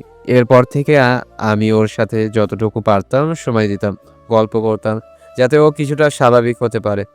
তবে ভেবে রেখেছিলাম যেদিন তোর সাথে আবার দেখা হবে সেদিন জিজ্ঞেস করব। শুভর কথাগুলো শুনে অনুভবের চোখে পানি টলমল করছে। তার জন্য তার পিচিটা কতটা কষ্ট পেয়েছে, কিন্তু সে তো নিরুপায় ছিল। তা না হলে আজ এরপর আর ভাবতে পারল না। এবার অনুভব মুখ খুলে বলল। আমার উপর বিশ্বাস রাখার জন্য তোকে ধন্যবাদ, কিন্তু তুই তো জানতি পিচ্চিটা আমার কি। তবুও তুই কিভাবে ওকে বিয়ে করেছিস? তোর একবার আমার কথা মনে হলো না? অনুভবের কথা শুনে শুভ যেন আকাশ থেকে পড়ল। কি বলছে? বিয়ে করছে, তাও মেঘকে? শুভ বলল। তোর মাথায় কি নষ্ট হয়ে গেছে? কি যাতা বলিস? মেঘ আমার কাছে আপন বোনের থেকেও কম না। তাছাড়া একদিন তোকে মজা করে মেঘের কথা বলতে তুই আমাকে যে মার দিয়েছিলি, তারপর মরে গেলেও ও চিন্তা মাথায় আনিনি। আর মেঘও আমাকে বড় ভাইয়ের চোখে দেখে। একটা তুই কথাই থেকে শুনলি। অনুভব শুভকে কফি হাউসের সব কথা খুলে বলল। শুভ সব শুনে হাসতে হাসতে শেষ। শুভ অনেক কষ্টে হাসি থামিয়ে বলতে লাগলো। এ কথা তুই কোথা থেকে শুনলি? আরে আমি ইরা নামের একটা মেয়েকে ভালোবাসি। সে লন্ডনে থাকে। তার সাথেই বিয়ের কথা ফাইনাল করেছি। তুই না জেনেই কত কিছু চিন্তা করে ফেলেছিস। অনুভব মাথায় হাত দিয়ে বলল। সর্বনাশ করেছে। এর জন্য আমি পিচ্চিকে কালকে কথা শুনিয়েছে। এত রাগ কিভাবে ভাঙাবো বুঝতে পারছি না। বুদ্ধি দে আমায়। শুভ অনুভবের কথায় হাসবে না কাঁদবে বুঝে উঠতে পারছে না। দুজনেই কিছু সময় চুপ করে বসে রইল। তারপর শুভ বলল। এত চিন্তা করিস না, দুইজনে মিলেই সব সমস্যার সমাধান করব। আপাতত চুপচাপ থাক। আর হ্যাঁ, আমার সাথে তোর যে কথা হয়েছে সেটা মেঘকে বলবি না, কারণ আমি যে তোর সাথে আছি এটা জানলে হয়তো বা পাগল খেপে যেতে পারে। তোর সাথে যে পর্যন্ত সবকিছু মিটমাট না হয় সে পর্যন্ত আমরা গোপনে আলোচনা ও দেখা সাক্ষাৎ করব। অনুভব মাথা নেড়ে হ্যাঁ বোঝালো। তারপর আরও বেশ কিছু সময় ওরা গল্প করল। সারা রাত অনুভব দু চোখের পাতা এক করতে পারল না। মেঘের কষ্টের কথাগুলো বারবার তার কানে বাজছে। হঠাৎ অনুভবের মাথায় দারুণ একটা বুদ্ধি এলো। ও দেখতে চায় মেঘের মনে ওর জন্য কি আছে। এজন্য মেঘকে একটু বাজিয়ে দেখতে চায়। বুদ্ধিটা কেমন হবে এটা জানা ও বোঝার জন্য শুভর সাথে বেশ কিছু সময় ফোনে বুদ্ধি করল। পরের দিন সকালে মেঘ ভার্সিটিতে গেল। সবার সাথে বেশ স্বাভাবিক থাকার চেষ্টা করলো। অনুভবের ক্লাসের সময় মেঘ খেয়াল করলো অনুভব তার দিকে বেশি তাকাচ্ছে না। আগে থেকেও বেশি স্মার্ট হয়ে সেজে এসেছে। মেয়েরা যেন অনুভবকে চোখ দিয়ে গিলে খাচ্ছে। এটা মেঘের মোটেও পছন্দ হলো না। মনে মনে ভীষণ রাগ হতে লাগলো। প্রতিদিন মেঘকে পড়া ধরে, কিন্তু আজকে পড়াও ধরছে না। ক্লাস শেষ করে যাওয়ার সময় অনুভব দিয়াকে ডেকে বলল তার সাথে যেন অফিসে গিয়ে দেখা করে। এটা শুনে মেঘ আরও অবাক। মনে মনে অনুভবের 14 গোষ্ঠীকে বকা দেওয়া শুরু করেছে। পরে মনে পড়ল তার 14 গোষ্ঠীর মধ্যে সেও তার পরিবারে আছে, তাই শুধু অনুভবকেই নানা রকমের বকা দিতে লাগলো। ক্লাস সব শেষ করে মেঘ, সাগর আর শিশির বসে রয়েছে ক্যান্টিনে। দিয়া গেছে অনুভবের সাথে দেখা করতে। অনুভব দিয়াকে আসতে দেখে বলল। এখানে বসো দিয়া। দিয়াও ভদ্রমের মতো বসে রইল আর অনুভব নিজের মতো কাজ করতে লাগলো। প্রায় 15 মিনিট ধরে দিয়া বসে আছে, তবুও অনুভব এখনো দিয়ার সাথে কথা তো দূরে থাক, চোখ তুলে পর্যন্ত তাকায়নি। দিয়ার এখন অনেকটা রাগ হচ্ছে, তবুও শান্ত স্বরে অনুভবকে ডেকে বলল। স্যার, আপনি ডেকেছিলেন কেন? যদি বলতে তাহলে ভালো হতো, বাসায় যেতেও দেরি হচ্ছে।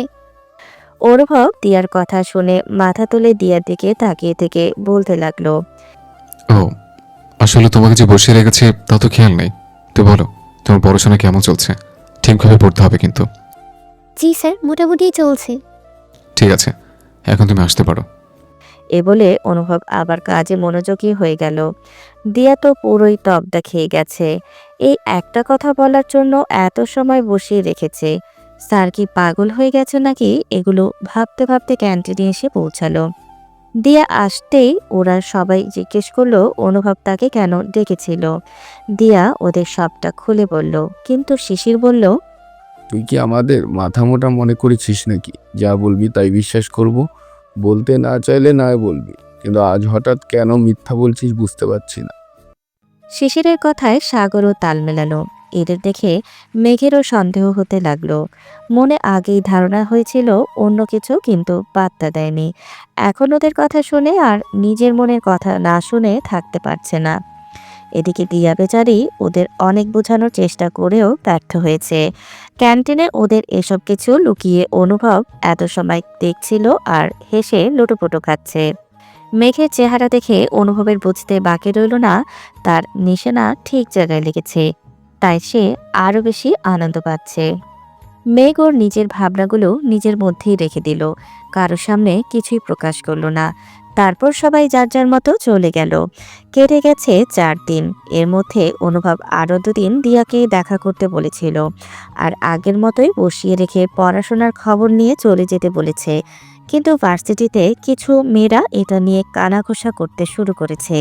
মেঘের এসব শুনে আরও বেশি রাগ হচ্ছে। এই 3 দিন কিছু না বললেও আজ দিয়াকে ধরে বলতে লাগলো। কি রে, তোর সমস্যা কি? তুই আর অনুভব স্যার কি কোনো সম্পর্কে আছিস যেটা তুই বলতে নারাজ? কেন বারবার মিথ্যে কথা বলছিস আমাদের? শুধুমাত্র 2 মিনিটের লেখাপড়ার কথা জিজ্ঞেস করার জন্য তোকে 20 থেকে 30 মিনিট বসিয়ে রাখবে না? আর যদি রাখেও তোকে দেখার জন্য, কিন্তু তুই বলিস তোর দিকে ফিরিয়েও দেখে না, তাহলে কেমনি কি? স্যার কি তোকে বলতে নিষেধ করেছে? দিয়া মেঘের মুখের দিকে অসহায় চেহারা করে তাকিয়ে রইল। তারপর বলল। তোরা আমার কত পুরনো বন্ধু, তোদের কাছে আজ পর্যন্ত কোনো কিছু লুকিয়েছি যে আজ লুকাবো? স্যার কেন এমন করছে আমি নিজেও বুঝতে পারছি না। ঠিক আছে, এরপর যদি স্যার আবার আমাকে ডাকে, তুই আমার সাথেই যাবি আর বাহির থেকে দেখবি, তাহলে তো হয়ে গেল। দিয়ার কথাটা মেঘের খুব মনে ধরল। দিয়াকে বিশ্বাস করতেও মন চাইল, কিন্তু কেন যে মন সায় দিল না। আর এভাবে অনুভবকে নিয়ে দিয়ার সাথে মিলিয়ে কথা বলাটাও পছন্দ হচ্ছে না। নিজেকে কিছুটা পাগল পাগল লাগছে। কেন এত এলোমেলো সব চিন্তা রাগ হচ্ছে মেঘ বুঝে উঠতে পারছে না। সেদিন আর অনুভব দিয়াকে দেখা করতে ডাকেনি, কিন্তু মেঘের চোখ মুখ দেখে কেন যেন অনুভবের ভালো লাগছে না। তাই সে চিন্তা করলো দিয়াকে নিয়ে মেঘকে যে রাগানোর ধান্দা করেছে সেটা বাদ দিবে। তাই রাতে শুভকে কল দিল সব খুলে বলার জন্য, কিন্তু শুভর কথা শুনে অনুভব কি রিয়াকশন দেবে তা ভুলে গেল। শুভ অনুভবকে দিয়া আর মেঘের তখনকার কথা আর বুদ্ধি করার ব্যাপারটা সব বলল। পরের দিন অনুভবের ক্লাস নেই, তাই অনুভব আজ ভার্সিটিতে অনেক পরে যাবে। যেটা ভাবা সেটাই করলো। তবে সব দিনের তুলনায় আজ আরও বেশি পরিপাটি হয়ে এসেছে। তা দেখে মেঘের রাগ আরও দ্বিগুণ হয়েছে। কেন এত সে যে আসতে হবে সেটাই তার মাথায় কাজ করে না। মনে মনে হাজারটা বকা দিল অনুভবকে। ক্লাস শেষ করে ওরা যখন চলে যাবে তখন পিয়ন এসে জানালো দিয়াকে অনুভব ডাকছে। দিয়া আর মেঘ একে অপরের মুখ চাওয়াচাওয়ি করলো। মেঘ সাগর আর শিশিরকে বলল।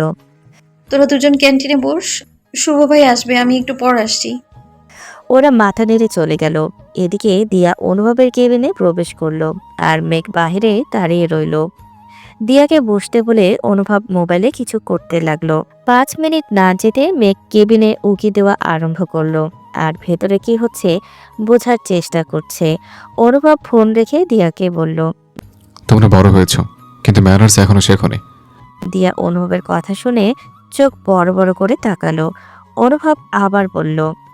আরিফাতে কারো কথা শোনা অবশ্যই কোনো ভালো অভ্যাস না, সেটা অবশ্যই জানো। মেঘ দরজার আড়াল থেকে কথাটা শুনে তেলে বেগুনে জ্বলে উঠল। তারপর অনুভব আবার বলল। দিয়া, তুমি কি কোথাও পোড়ার গন্ধ পাচ্ছ? আমার তো মনে হচ্ছে আশেপাশে কিছু পড়ছে। একথা শুনে দিয়া বেশ অবাক হলো, কারণ কোথাও থেকে ও পোড়ার গন্ধ বের হচ্ছে না। নিশ্চয়ই স্যার পাগল হয়ে গেছে। দিয়ার ভাবার মাঝে মেঘ হন হন করে অনুভবের কেবিনে প্রবেশ করলো। মেঘকে দেখে অনুভব মনে মনে বিজয়ের হাসি হাসলো, কিন্তু কিছুই মুখে প্রকাশ করল না। মেঘকে ঢুকতে দেখে দিয়ার চোখ বড় বড় হয়ে গেল। দিয়া মনে মনে বলতে লাগলো। আজ এখানে এখন সিডোর হয়ে যাবে। আল্লাহ বাঁচাও, এই মেয়েছে রাগ। অনুভব মেঘকে দেখে বলল। কারো কেবিনে প্রবেশ করতে হলে অনুমতি দরকার হয়, সেটা জানো না তুমি? মেঘ রাগী কণ্ঠে বলল।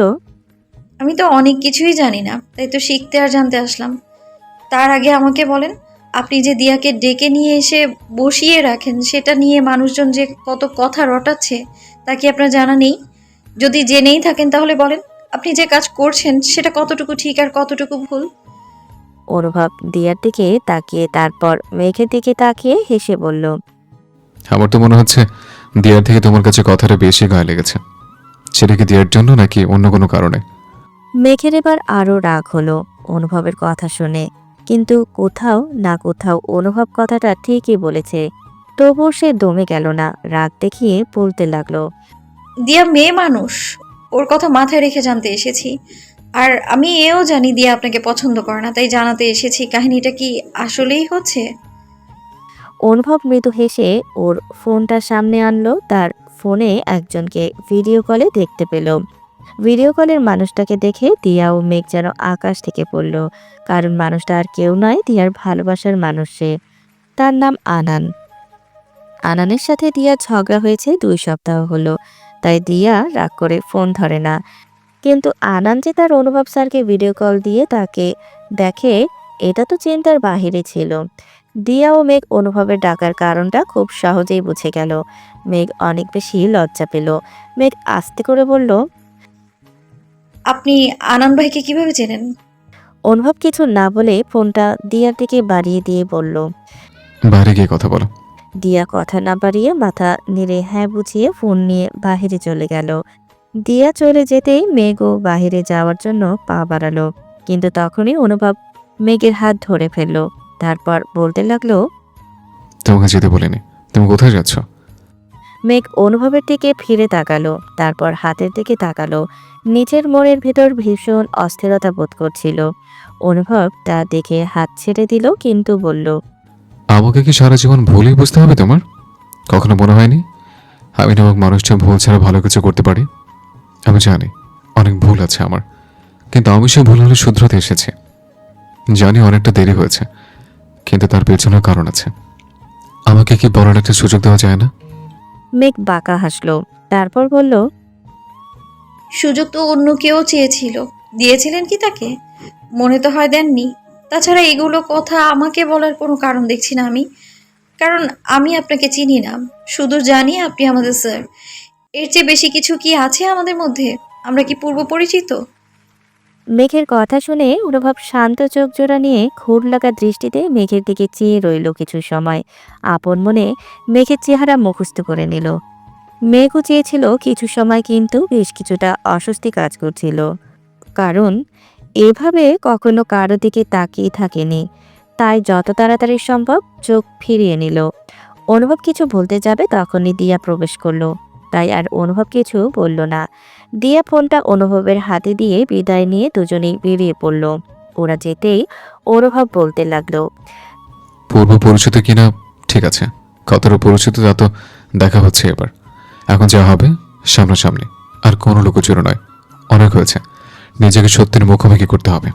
তাছাড়া সামনে মেঘের জন্মদিন, ওই দিনটা এবার আমি চাই আমার সাথেও কাটাক। তারপর আর কিছু না ভেবে কেবিন থেকে বের হয়ে গেল। এদিকে মেঘের মধ্যে কিছুটা লজ্জা আর ঘৃণাবোধ হচ্ছে নিজের প্রতি। কেন সে বাড়াবাড়ি করতে গেল? হুটহাট করে রাগ না করে শান্ত মাথায় কাজ করলো না, নিজের মাথায় চাটি মেরে বিড়বিড় করতে লাগলো। দিয়া মেঘকে উদ্দেশ্য করে বলল, অনেক বড় ভুল হয়ে গেছে রে, এমনটা করা ঠিক হয়নি। থাক বাদে, যদি কোনোদিন সুযোগ হয় স্যারের কাছে সরি বলে নেবনি। মেঘ কিছুই বলল না। ক্যান্টিনে গিয়ে দেখলো শুভও চলে এসেছে। ওরা সবাই শপিংয়ে যাবে। মেঘের যাবার কোনো ইচ্ছে ছিল না, তবুও বাধ্য হয়ে যেতে হলো। সবাই খুব আনন্দ নিয়ে শপিং করছে, কিন্তু মেঘ কিছুটা অন্যমনস্ক হয়ে আছে। শুভ সব বুঝতে পারছে কিন্তু কিছুই বলছে না। রাতে মেঘ নিজের রুমে বসে বসে নিজের হাতের দিকে তাকাচ্ছে আর কেমন যেন অন্যরকম অস্থিরতার মধ্যে পড়েছে। কেন এমন হচ্ছে বুঝে উঠতে পারছে না। খুব করে মন চাইছে অনুভবকে দেখতে বা কথা বলতে, কিন্তু কোনোটাই সম্ভব নয়। তাছাড়া আগ বাড়িয়ে তো কথাও আর বলবে না। আজকে যা করেছে ভেবেই আরো অস্থির হচ্ছে। এদিকে অনুভব ভাবছে কিভাবে আরো মেঘকে দুর্বল করে দেওয়া যায়। পরিচিত হবার এত শখ, এবার বুঝবে অনুভব কি জিনিস। এই ভেবে অনুভব একজনকে একটা মেসেজ দিল, তারপর একটা বাঁকা হাসি হাসলো। পরের দিন ভার্সিটিতে মেঘ একটু তাড়াতাড়ি এসেছে, কারণ সারা রাত তার ঘুম হয়নি, তাই বাড়ি থেকে আগেই বের হয়ে গেছে। কিন্তু এসেই দেখে বড় ভাইয়েরা বসে রাগিং করছে। মেঘ এসব কিছুর প্রতিবাদ করে সব সময়, কিন্তু আজ দেখতে চায় ওরা কি করে, আর ওদেরকে ওদের ভাষায় জবাব দেবে, তাই চুপ করে দাঁড়িয়ে আছে। একটু পর একটা সিনিয়র ভাই এসে বলল, কোন ইয়ার, নাম কি? মেঘ সুন্দর করে সবকিছুর উত্তর দিল। তারপর ভাইয়াটি বলল, তোমাকে একটা লাভ লেটার লিখতে হবে, আর যে প্রথমে গেট দিয়ে আসবে তাকেই দিতে হবে। মেঘ মাথা নাড়িয়ে হ্যাঁ বলে। তারপর লেখা আরম্ভ করলো। লেখা শেষে উঠে দাঁড়িয়ে বাঁকা হাসলো। তারপর গেটের কাছে গেল। তখনই কথা নেই বার্তা নেই অনুভব সামনে চলে এলো। অনুভবকে দেখে মেঘের মাথায় বাজ পড়ল। অনুভব মেঘকে দেখে মিটিমিটি হাসতে লাগলো। তারপর বলল, কিছু কি বলতে চাও নাকি পরিচিত হতে এসছো? মেঘ মনে মনে রাগ করলো, কিন্তু কিছুই বলল না। কাপা হাতে চিঠিটা অনুভবকে দিয়ে বলল। এটা নিন, ওই ভাইয়ার আপনাকে দিতে বলেছে। অনুভব বলল। তা ঠিক আছে, কিন্তু লেখাটা কি তুমি লিখেছো? মেঘ হাসি দিয়ে বলল। জি, আমি লিখেছি। অনুভব চিঠিটা খুলে পড়তে লাগলো। চিঠিটা পড়ে অনুভবের মাথায় হাত, কারণ কিছুতে লেখা ছিল, ডিয়ার কেউ একজন, পত্রের প্রথমেই জানাই ডেটল স্যাভলনের জীবাণুমুক্ত ভালোবাসা। আশা করি নাইসেল পাউডার মেখে ভালোই আছো। আমি তোমাকে ডেইরি মিল্কের মতো পছন্দ করি। তোমাকে দেখলে আইসক্রিমের মতো গলে যাই। তোমাকে ছাড়া আমার জীবন চায়না মোবাইলের মতো মূল্যহীন। আর কিছু লিখে তোমার ফেয়ার হ্যান্ডসাম ক্রিম মাখার মূল্যবান সময় নষ্ট করতে চাই না। আমি কোনোদিন পত্র লিখিনি, তাই যদি কোনো ভুল হয়ে থাকে তাহলে সার্ফ এক্সেল দিয়ে মুছে ফেলো। আর যদি হাসি আসে তাহলে পেপসোডিন দিয়ে দাঁত ব্রাশ করে নিও। আমার পত্র পড়ে যদি তোমার মাথা গরম হয় তাহলে নবরত্ন কুল তেল দিয়ে মাথা ঠান্ডা করে নিও। ইতি, পরিচয় হবার দরকার নেই। অনুভব বুকের বাম পাশে হাত রেখে বড় বড় নিঃশ্বাস নিচ্ছে। কি ভয়ঙ্কর চিঠি রে বাবা! বাপের জন্মে এমন চিঠি কেউ কোনোদিন দেখেছে বলে মনে হয় না। চিঠি পড়ে সে এতটাই হতভম্ব হতবিহ্বল হয়ে গিয়েছিল যে মেঘ যে তার সামনে থেকে চলে গেছে সে খেয়ালই করেনি। তবুও চিঠিটা খুব যত্ন করে বুকের বাম পাশে ভাঁজ করে রেখে দিল। তারপর মনে মনে বলল, ও কি কোনোভাবে বুঝে গেছে যে এটা আমার প্ল্যান ছিল? তা না হলে শেষে এমন সম্বোধন কেন করলো? যাই হোক, বুদ্ধি আছে বলা যায়, তবে চিঠির উত্তরটা তো দিতেই হবে। এই বলে বাঁকা হাসলো। এদিকে মেঘ ক্লাসে ঢুকে রহস্যময় হাসি দিল। এ হাসির কারণ হলো সে বাজিমাত করতে পেরেছে।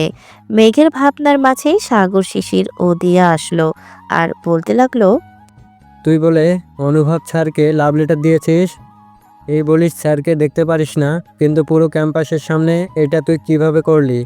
আমাদের জন্য একটু অপেক্ষা করতে পারতি না? এতটাই পর হয়ে গেলাম আমরা। মেঘ তিনজনের দিকে তাকিয়ে বড় বড় চোখ করে বলতে লাগলো। ড্রামা করা শেষ তোদের? সাগর আমতা আমতা করে বলল, দেখো বনু, আমরা ড্রামা করি না, যা সত্যি তাই বলছি। রাগ কেন করছিস? এত পর কিভাবে করে দিলি? মেঘ রাগের লোক নিয়ে সাগরের দিকে তাকিয়ে হাত বাড়িয়ে সাগরের কান ধরে বলল, তোরা এত খবর পেয়েছিস অথচ আমি এটা কেন করেছি সেটা তোরা জানিস না। এটা বিশ্বাস করতে বলবি না। এখন সুন্দর করে সিটে বস, কারণ স্যার এলে বলে। মেঘের কথা শুনে ওরা হো হো করে হেসে দিয়ে সিটে বসলো, কারণ এখন বেশি কথা বাড়ালে সবগুলোকে মায়ের দিতে মেঘের দেরি হবে না। তাই ওরা আর কিছুই বলল না। ক্লাস শেষ করে ওরা সবাই ক্যান্টিনে গিয়ে বসলো। অনুভবের ক্লাসে ওরা কোনো ঝামেলা করেনি। লোক জানাজানি করে তামাশা করা ওরা ভুলেও করবে না। ক্যান্টিনের আড্ডার মাঝেই একটা ছেলে এসে মেঘের উদ্দেশ্যে বলল, আপু, এই বইটা আপনাকে দিতে বলেছে। মেঘ কিছু না বলে বইটা হাতে নিতেই ছেলেটা তখনই চলে গেল। মেঘ কিছু জিজ্ঞেস করতে পারল না। বইটা ছিল ওদের ডিপার্টমেন্টের বই। বইটা হাতে নিয়ে কিছু সময় নাড়াচাড়া করে ব্যাগে ঢোকালো, সাথে বাঁকা হাসলো, যার অর্থ কেউ বুঝল না। বইটা কার? আর কে দিতে বললো? আর কেন? সব কেনর উত্তর খুঁজতে যাবি না, কারণ উত্তর পাবি না। কেউ আর কিছুই বলল না, কারণ মেঘ যে ঘাটতারা সে বলবে না বুঝিয়ে দিয়েছে। রাতে ঘুমানোর আগে মেঘ বইটা বের করলো, কারণ ও জানে এটা কোনো বই না। এখানে মেঘের চিঠির উত্তর দিয়েছে অনুভব। অনুভব কি করতে পারে তার ধারণা হয়ে গেছে তার। বইটা খুলেই দেখতে পেল যেটা ভেবেছিল সেটাই, কিন্তু চিঠি না ছিল চিরকুট। চিরকুট ছিল নীল রঙের কাগজের উপর লেখা, চিরকুট। রসহীন তেতো আমি, পারে না কিছু আমি, চেষ্টায় কত চেষ্টা মেলায়, আর কিভাবে মেলাবো তোমায়। তবু এটুকু বলতে পারি, তুমি কবির এক অলেখা কাব্য, আর আমার জীবনের না বলা গল্প। চিরকুটটা পড়ে মেঘ বারবার বড় বড় করে নিঃশ্বাস নিতে লাগলো। কেমন যেন অস্থিরতা কাজ করতে লাগলো। কি বলবে আর করবে বুঝে উঠতে পারল না। অনেক অস্থিরতা নিয়ে কোনো মতে রাত পার করলো। সকালবেলা মেঘের আম্মু ওর ছোট ভাইকে নিয়ে স্কুলে গেছে। মেঘ ও ভার্সিটিতে যাওয়ার জন্য রেডি হচ্ছিল। তখনই দরজার ডোরবেল বাজলো। ময়নার মা গিয়ে দরজা খুলে দিল। দেখলো উকিল সাহেব এসেছে। ময়নার মা তাকে বসতে দিয়ে মেঘকে তা জানিয়ে গেল। মেঘ এত সকালে উকিল সাহেবকে দেখে বেশ চিন্তায় পড়ল। তার উপর বাবা বাসায় নেই, ফিরবে আরও 2 দিন পর। তবুও মেঘ জানে কিভাবে পরিস্থিতি মোকাবেলা করতে হয়। মেঘ প্রথমে উকিল সাহেবের সাথে কুশলাদি বিনিময় করলো, তারপর আসার কারণ জিজ্ঞেস করলো। উকিল সাহেব জানালেন তিনি কাল প্রায় 6 মাসের জন্য ইতালিতে যাবেন, তাই আজ এসেছেন। উকিল সাহেব আরও বললেন তার কাছে কিছু দলিল আর একটা চিঠি আছে, যা তার দাদু তার 22তম জন্মদিনে দিতে বলেছিল। যেহেতু মেঘ তোমার জন্মদিন আর কিছুদিন পরে, তাই ভাবলাম আজই দিয়ে যাই। তা না হলে 6 মাসের আগে আর দেওয়া সম্ভব হবে না। হয়তোবা বেশ অনেকটাই দেরি হয়ে যাবে, তাই চলে এসেছি নিতে। দাদুর কথা শুনে মেঘের মনটা খারাপ হয়ে গেল। সে তার দাদুকে নিজের ভালোবাসাটা দেখাতে না পারার আফসোসটা আবার মনের দাগ কেটে গেল। তবুও স্বাভাবিক থেকে উকিল সাহেবের কাছ থেকে সবকিছু ভালোভাবে বুঝিয়ে নিল। উকিল সাহেব চলে যেতে মেঘ নিজের রুমে বসে সবকিছু হাত নিয়ে দেখতে লাগলো। দেখলো দাদা তার নামে অনেক পুরনো একটি পৈতৃক সম্পত্তি লিখে দিয়েছেন, যা তার বংশের মেয়েরা পায়, কিন্তু তার আগে যে পেয়েছে তাকে সে চেনে না। মেঘ অনেকটাই অবাক হলো, কারণ যার নামে দেওয়া সে তার দাদার মেয়ে নামে পরিচিত। কিন্তু মেঘের তো কোনো ফুপু নেই, তাহলে কিভাবে কি বুঝতে পারল না। দলিলগুলো খুব মনোযোগ দিয়ে দেখে নিল, তারপর কাঁপাকাঁপি হাতে দাদুর লেখা শেষ চিঠিখানা হাতে নিল। খুলতে গিয়ে প্রথমে একটা হাস্যজ্জ্বল একটা মেয়ের ছবি পেল। ছবিটা দেখেই বোঝা যাচ্ছে অনেক পুরনো একটা ছবি। মেয়েটা দেখতে অনেকটা তার দাদুর মতোই, কিন্তু এ ছবির মেয়েকে সে কোনোদিন দেখেনি। ছবির পেছনের দলিলে লেখা সেই মেয়েটির নাম। বাকিটা বুঝতে আর বাকি রইল না মেঘের। মেঘ তার দাদুর চিঠিটা আস্তে করে খুলে পড়তে লাগলো। চিঠিটা যতই পড়ছে মেঘের হাত পা ততই ঠান্ডা হয়ে আসছে। চোখের পানি এক সময় বাধা ভেঙে পড়তে শুরু করলো। নিজেকে শক্ত রাখতে অনেক চেষ্টা করছে, কিন্তু পারছে না। কিভাবে সে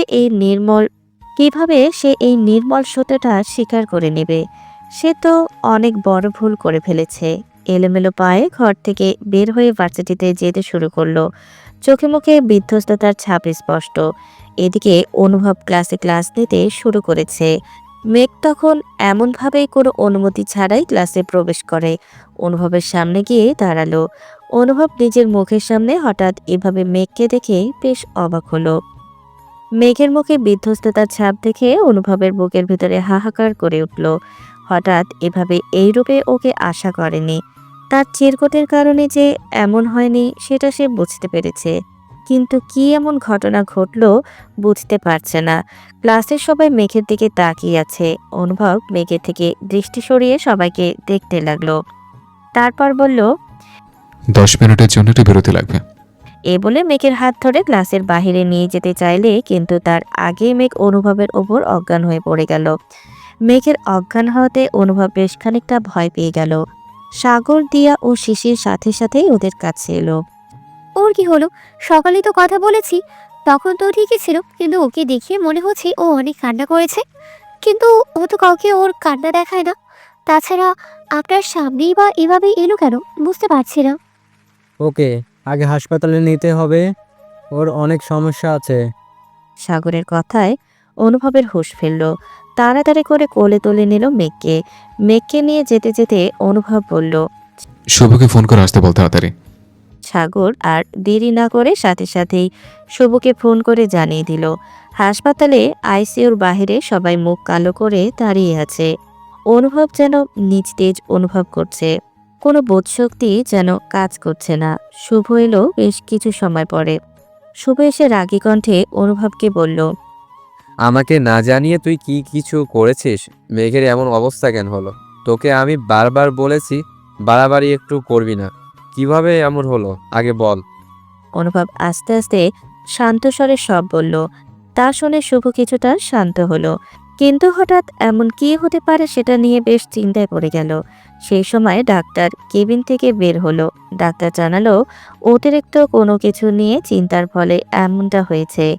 ভয়ের তেমন কিছুই নেই, কিন্তু এত অল্প বয়সে মনে হয় চিন্তা বেশি করে।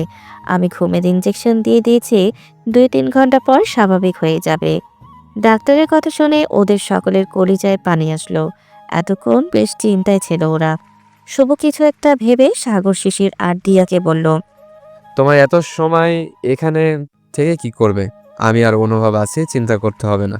আর মেঘের আম্মু যদি ফোন দেয় বলবে আমার সাথে আছে, আর ও অসুস্থ হলেই তোমাদের কল করে জানিয়ে দেব। শুভর কথা শুনে ওরা আর কিছুই বলল না। ওরা জানে শুভ যেহেতু বলেছে তার পিছনে কারণ আছে, তাই ওরা মাথা নাড়িয়ে হ্যাঁ বলে চলে গেল।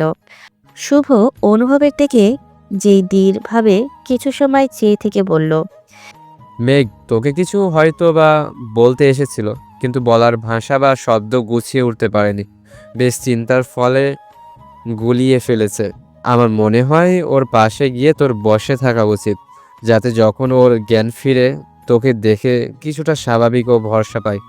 এমনও হতে পারে ও সব সত্যি জেনে গেছে, না হয় তোর পরিচয়টা নিয়ে কিছু বলতে চাই। যাই হোক, ওটা নিয়ে পরে ভাবি। তুই ওর আগে গিয়ে বসে থাক, আমি একটু পরে আসছি। এ বলে শুভ চলে গেল। অনুভব এত সময় শুভর কথাগুলো খুব মনোযোগ দিয়ে শুনে বোঝার চেষ্টা করতেছিল। নিজেকে এতটা অসহায় আগে লাগেনি। ঝড় তুফান তো জীবনে কম যায়নি। নিজেকে স্বাভাবিক রেখেই মেঘের পাশে আস্তে করে বসে রইল। হাত বাড়িয়ে যে হাতটা ধরবে, হ্যাঁ, সাহসও পাচ্ছে না। তবু অনেক কষ্টে সাহস জগিয়ে হাতটা ধরল। তারপর ঘোর লাগা দৃষ্টি নিয়ে তাকিয়ে রইল মেঘের দিকে, যেন হাজার বছরে দেখার তৃষ্ণা মেটাচ্ছে। কেটে গেছে বেশ কিছু সময়। এত সময় ধরে অনুভব মেঘের কাছে বসেছিল। শুভ তখন যাওয়ার কিছু সময় পরই চলে এসেছে। ভেতরে গিয়ে মেঘকে একবার দেখে বাইরে এসে বসে রয়েছে। মেঘের জ্ঞান ফিরতে শুরু করেছে। অনুভব তা দেখে দ্রুত নিজের হাত মেঘের হাত থেকে সরিয়ে নিল। মেঘ আস্তে আস্তে চোখ খুলল। আশেপাশে তাকিয়ে বুঝতে পারল সে এখন হাসপাতালে। চোখ ঘুরিয়ে অন্য পাশে তাকাতেই দেখতে পেল অনুভব তার দিকে তাকিয়ে রয়েছে। অনুভবকে দেখে তার সকালের সব ঘটনা মনে পড়ে গেল। তারপর কষ্টে দু চোখ পেয়ে জল গড়িয়ে পড়তে লাগলো। অনুভব মেঘের চোখের পানি দেখে ব্যস্ত হয়ে পড়ল। মেঘকে বলতে লাগলো, পিচ্ছি, তোর কি অনেক কষ্ট হচ্ছে? দাঁড়া, আমি ডাক্তার ডেকে নিয়ে আসি। এ বলে অনুভব বাহিরে যাওয়ার জন্য পা বাড়াবে, তখনই মেঘ অনুভবকে বলল। ডক্টর ডাকতে হবে না, ঠিক আছি আমি।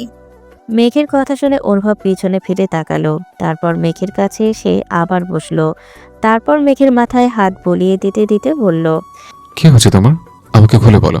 তোমার চোখের পানি আমার সহ্য হয় না। এ বলে মেঘের চোখের পানি মুছিয়ে দিল। মেঘ অনুভবের হাতের স্পর্শ পেতে চোখ বন্ধ করে নিল। কত বছর পর মানুষটা তাকে ভালোবেসে স্পর্শ করেছে, কিন্তু সে সেই মানুষটাকে ভুল বুঝে এসেছে কত বছর ধরে। ভাবতে কষ্টটা আরও বেড়ে যাচ্ছে। মেঘ নিজেকে শক্ত রাখার চেষ্টা করছে, তবুও কেন যেন পারছে না। চোখ বন্ধ রেখে অঝরে কান্না করতে লাগলো।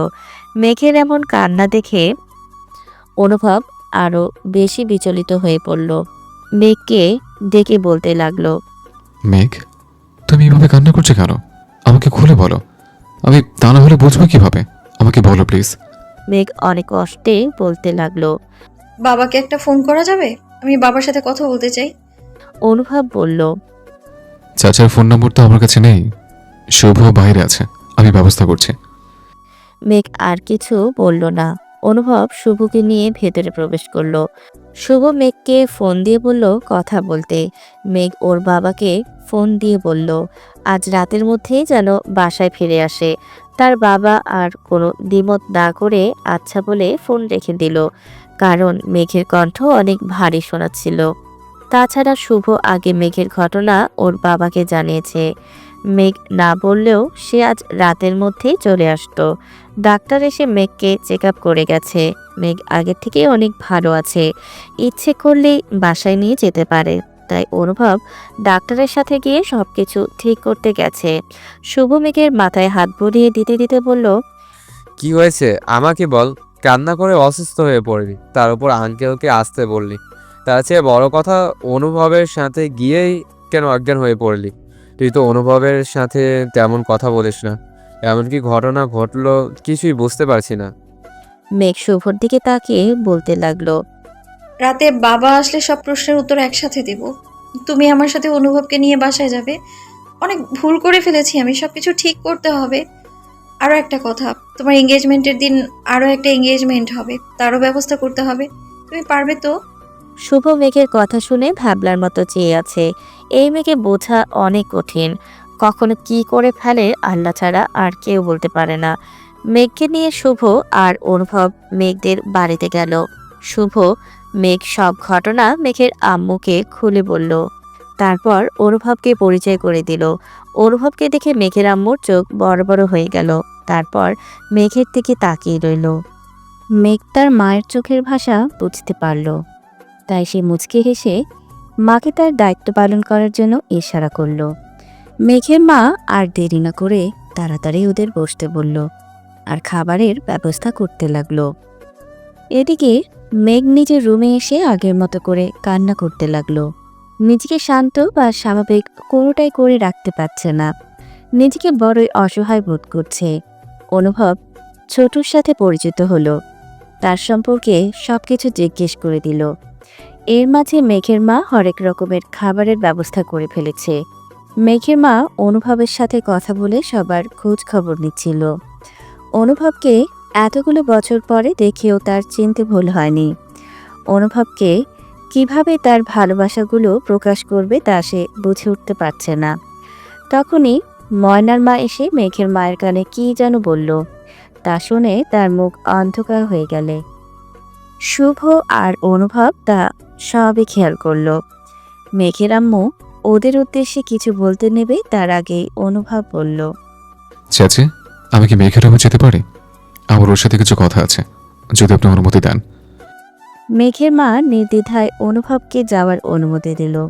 অনুভব সাথে সাথেই উঠে চলে গেল।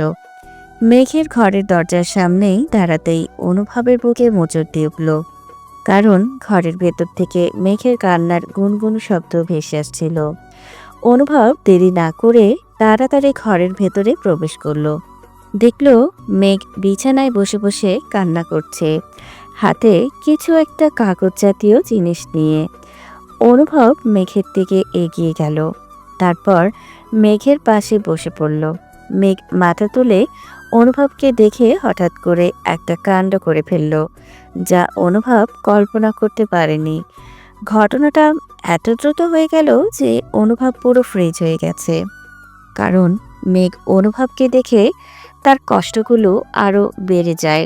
তাই সে অনুভবকে জড়িয়ে ধরে, যা অনুভব আশা করেনি। কিছু সময় পর অনুভবের হুঁশ ফেরে। তখন অনুভব ও মেঘকে দুহাত দিয়ে আঁকড়ে ধরে। মেঘ কান্না করতে করতে বলে, আপনার মনে এত কষ্ট জমে আছে, তা কেন আমায় এতদিন বলেননি? কেন আরো আগে ফিরে আসেনি? এত দেরি করে এসেছেন কেন? আচ্ছা, এত কষ্ট কিভাবে আপনি বহন করে বেরিয়েছেন? একটু বলেন না, শুনতে চাই আমি। অনুভব মেঘের মাথায় হাত বুলিয়ে দিতে দিতে বলতে লাগলো, কিসব আবল তাবল বলছো? শান্ত হও, নিজেকে স্বাভাবিক রাখার চেষ্টা করো। আমি ঠিক আছি, আমার কোনো কষ্ট নেই। আমি বরং তোমাকে কষ্ট দিয়েছি, যা দেওয়া আমার উচিত হয়নি, কিন্তু উপায় ছিল না। সব কথা বলবো তোমায়। এখন বড় হয়েছ, একটু শান্ত হও। আর তোমাকে কে বললো আমি কষ্টে ছিলাম? তখন মেঘ কাঁপা কাঁপা হাতে সেই ছবিটা অনুভবের হাতে দিল। ছবিটা দেখেই অনুভব আঁতকে উঠল, কারণ ছবিটা ওদের ফুপুর, যে কিনা বেঁচে নেই। কিন্তু ফুপুর কথা মেঘ কিছুই জানে না। তবে এই ছবিটা কি করে পেল? অনুভব জিজ্ঞাসা চোখে মেঘের দিকে তাকালো। তখন মেঘ বলল, দাদু তার জন্য একটা চিঠি আর একটা দলিল রেখে গেছে, সেখানে এই ছবিটাও ছিল। অনুভব বুঝতে পারল দাদু তার হয়ে আগেই সবকিছু দাঁত থেকে বোঝানোর জন্য গুছিয়ে রেখে গেছে। আর কষ্ট করে অভিমানের রাগ ভাঙাতে হবে না। আর এই রাগ ভাঙানোর চিন্তায় চিন্তায় সে ঘুমাতে পারেনি। তবে কঠিন সত্যিটা থেকে তার পিচ্চিকে স্বাভাবিক করে তুলতে হবে। এর জন্য যতটা সম্ভব তাকে সাপোর্ট দিতে হবে। মনে মনেও অনুভব বলতে লাগলো, কষ্ট তুই হবে মেঘের মতো, আসার আগে উড়ে যাবে। তা না হয়ে কাঁঠালের আঠার মতো লেগে থাকিস। দুদিনের দুনিয়ার জন্য 4 দিনের অতিথি হয়ে বসে থাকিস। সময় রাত 8টা।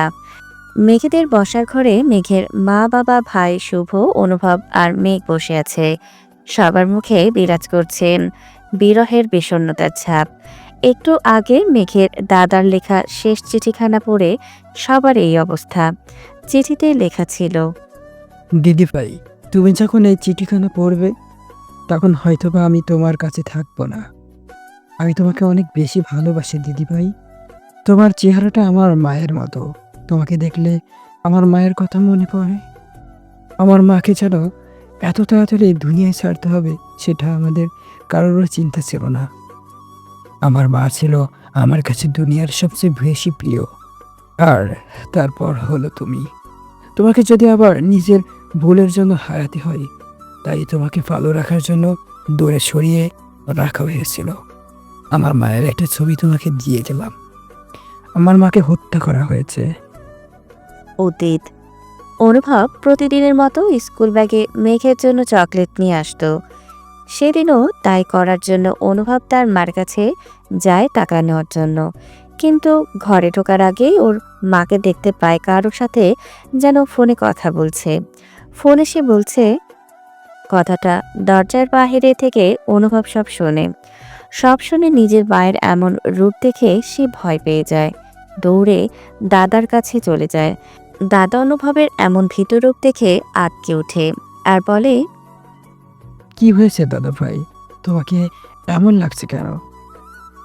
অনুভব তখন মাত্র ক্লাস 8-এ উঠেছে, তেমন বুদ্ধিমানও ছিল না।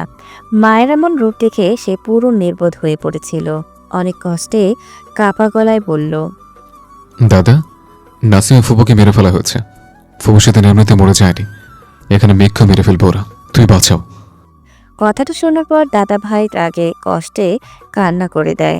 বাবার আগে সন্তানের মৃত্যু কি যে যন্ত্রণার, সেটা শুধু বাবারাই জানে।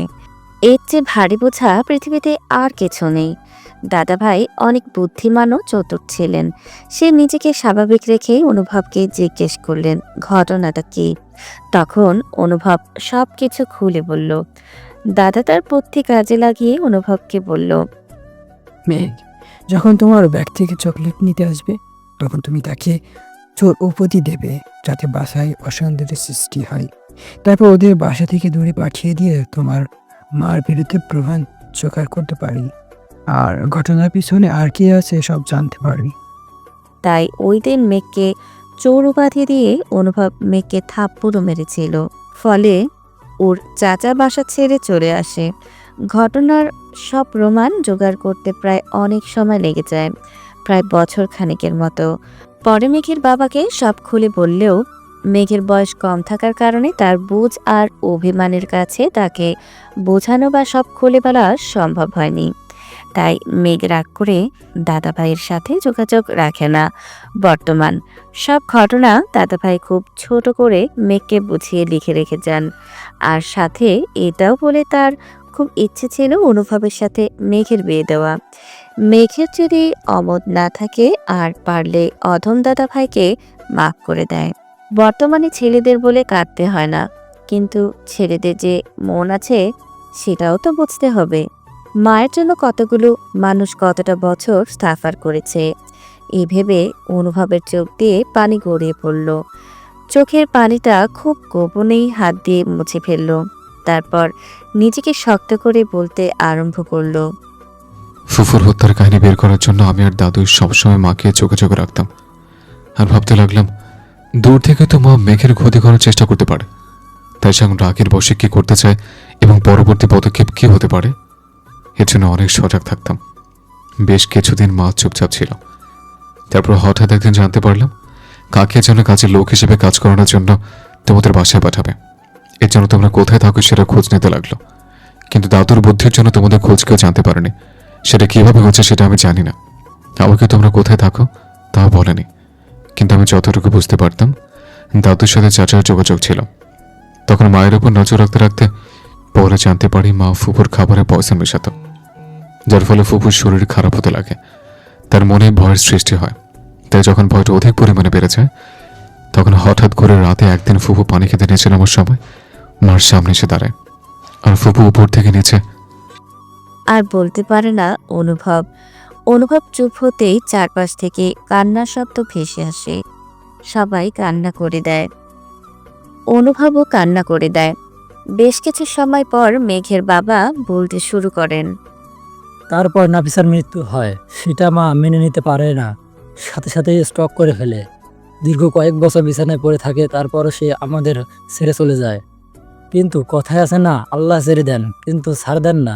অনুভবের মা কুসুম বুঝতে পারে তার অনুভব আগের মতো নেই, তার সাথে কথাও ঠিক মতো বলে না। কুসুম অনুভবের বদলে যাওয়ার মন থেকে মেনে নিতে পারেনি। অনুভবের সাথে কথা বলার জন্য সবসময় ছটফট করতে লাগে, কিন্তু অনুভব সেদিকে পাত্তা দেয় না। অনুভব বুঝতে পারে তার মায়ের জন্য কত মানুষ কষ্ট পেয়েছে, তাই মাকে শাস্তি হিসেবে কথা বলা বন্ধ করে দেয়। নিজের মাকে জেলে দিতে পারবে না, তাই এই শাস্তি তাকে তার চেয়ে বেশি দেবে বলে মনে করে। সেটাই ঠিক হয়। দীর্ঘ সময় এমন যাওয়ার ফলে কুসুমও একদিন স্ট্রোক করে। চিকিৎসার কোনো অভাব রাখা হয়নি, কিন্তু পাপের শাস্তির কারণে কোনো ওষুধ কাজে লাগে না।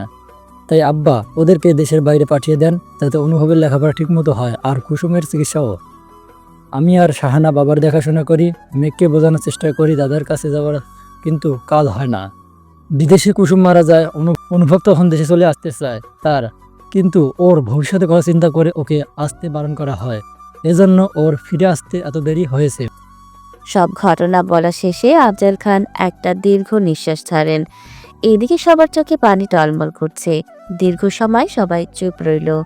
তারপর শুভ বলল, যেটা হয়ে গেছে সেগুলো বলে আর কষ্ট পেয়ে কি হবে? আমরা সবাই ভুলে গিয়ে আবার মিলেমিশে থাকি, সেটাই ভালো। এবার অনুভব কথা পাল্টানোর জন্য বলল, আমার অনেক ক্ষুধা পেয়েছে চাচি, তুমি আমাকে আগের মতো আবার খাইয়ে দেবে? খুব করে তোমার হাতে খেতে মন চাইছে। অনুভবের আকুল ভরা কণ্ঠে সবার ভিতরটা আরও কষ্টে ফেটে গেল। শাহানা বেগম ব্যস্ত হয়ে বললেন, খাবার গুছানোর জন্য। কেটে গেছে 2 মাস। সেদিন শাহানা বেগম অনুভবকে পরম যত্নে নিজ হাতে খেয়ে দিয়েছিলেন। মেঘ তার বাবাকে চুপ করে ডেকে অনুভবকে বিয়ে করতে রাজি আছে সেটাও বলেছিল। কিন্তু আফজাল সাহেব যখন অনুভবকে বিয়ের কথা বলে তখন অনুভব বলেছিল মেঘ এখনো অনেক ছোট, তাদের দুজনের মধ্যে তেমন কোনো সম্পর্ক এখনো হয়নি, তাই নিজেদের একটু সময়ের প্রয়োজন, বোঝার জন্য ও সম্পর্ক তৈরি করার জন্য। অনুভবের কথা আফজাল সাহেবের বেশ মনে ধরে। ছেলেটা যে দাদার মতো বুদ্ধি হয়েছে সেটা ভেবে বেশ খুশি হন। এদিকে এই 2 মাসে অনুভব আর মেঘের সম্পর্কের বেশ উন্নতি হয়েছে। একে অপরকে বোঝার চেষ্টা করে, সময় দেয় এবং মাঝে মধ্যে একটু ঘুরতেও যায়। তবে মাঝে মধ্যে মেঘের দুষ্টুমির জন্য নাজেহাল হতে হয় অনুভবের। ভার্সিটিতে এসে অনুভব মাঝে মধ্যে ভয় থাকে। আজও তার মন কু ডাকছে, কেন যেন মনে হচ্ছে কিছু একটা পাগলামি অবশ্যই করবে। মনে যে ভয়টা ছিল সেটাই হয়েছে। অনুভব ক্লাসে ঢোকার সময় দেখতে পেল সবাই মেঘকে ঘিরে রেখে শুভেচ্ছা ও অভিনন্দন জানাচ্ছে, আর মেঘও তা খুশি মনে গ্রহণ করছে। কারণ বোঝার জন্য চোখ ও কান খাড়া করতেই জানতে পেল মেঘের হাতে এঙ্গেজমেন্টের কার্ড। সবাইকে দাওয়াত দেওয়ার জন্য নিয়ে এসেছে, কিন্তু এটা তো অনুভবের অজানা। তাহলে কি মেঘ ওকে ছাড়া অন্য কাউকে নিজের জীবনে আনতে চাচ্ছে? গাধি মেয়েটা কেন ওকে বোঝে না? মাঝে মধ্যে তো মনে হয় সব বুঝে, আর মাঝে মধ্যে মনে হয় আস্ত একটা পাগলি। ভাবার মাঝে অনুভব আবার নিজেকেই বকা দিল। সে তো তার মনের অনুভূতি বোঝানোর জন্য কিছুই করেনি, তাহলে বুঝবে কি করে? মেয়ে মানুষ তো এমনিতেই তেরা, মনে হয় কষ্টটা বেশি দিয়ে ফেলেছি। কিন্তু ওকে রেখে অন্য কারোর সাথে ভাবতেই রাগ উঠে গেল। ক্লাসে প্রবেশ করেই উচ্চস্বরে ধমক দিয়ে বলল, এটা কি ক্লাস নাকি মাছের বাজার? ভার্সিটির ছাত্রছাত্রী তো মনে হচ্ছে না। অনুভবের ধমক খেয়ে সবাই চুপ হয়ে গেল, কিন্তু মেঘও কিছুটা ভয় পেয়ে গেছে। চুপচাপ নিজের সিটে গিয়ে মাথা নিচু করে বসে পড়েছে, কিন্তু মুখে দুষ্টুমির বাঁকা হাসিটা লেগেই আছে। সবাই চুপ হওয়ার পর অনুভব রাশভারী কণ্ঠে জিজ্ঞেস করলো, এখানে কি হচ্ছিল? এত হট্টগোল করছিলে কেন তোমরা? কারণটা কি আমি জানতে পারি?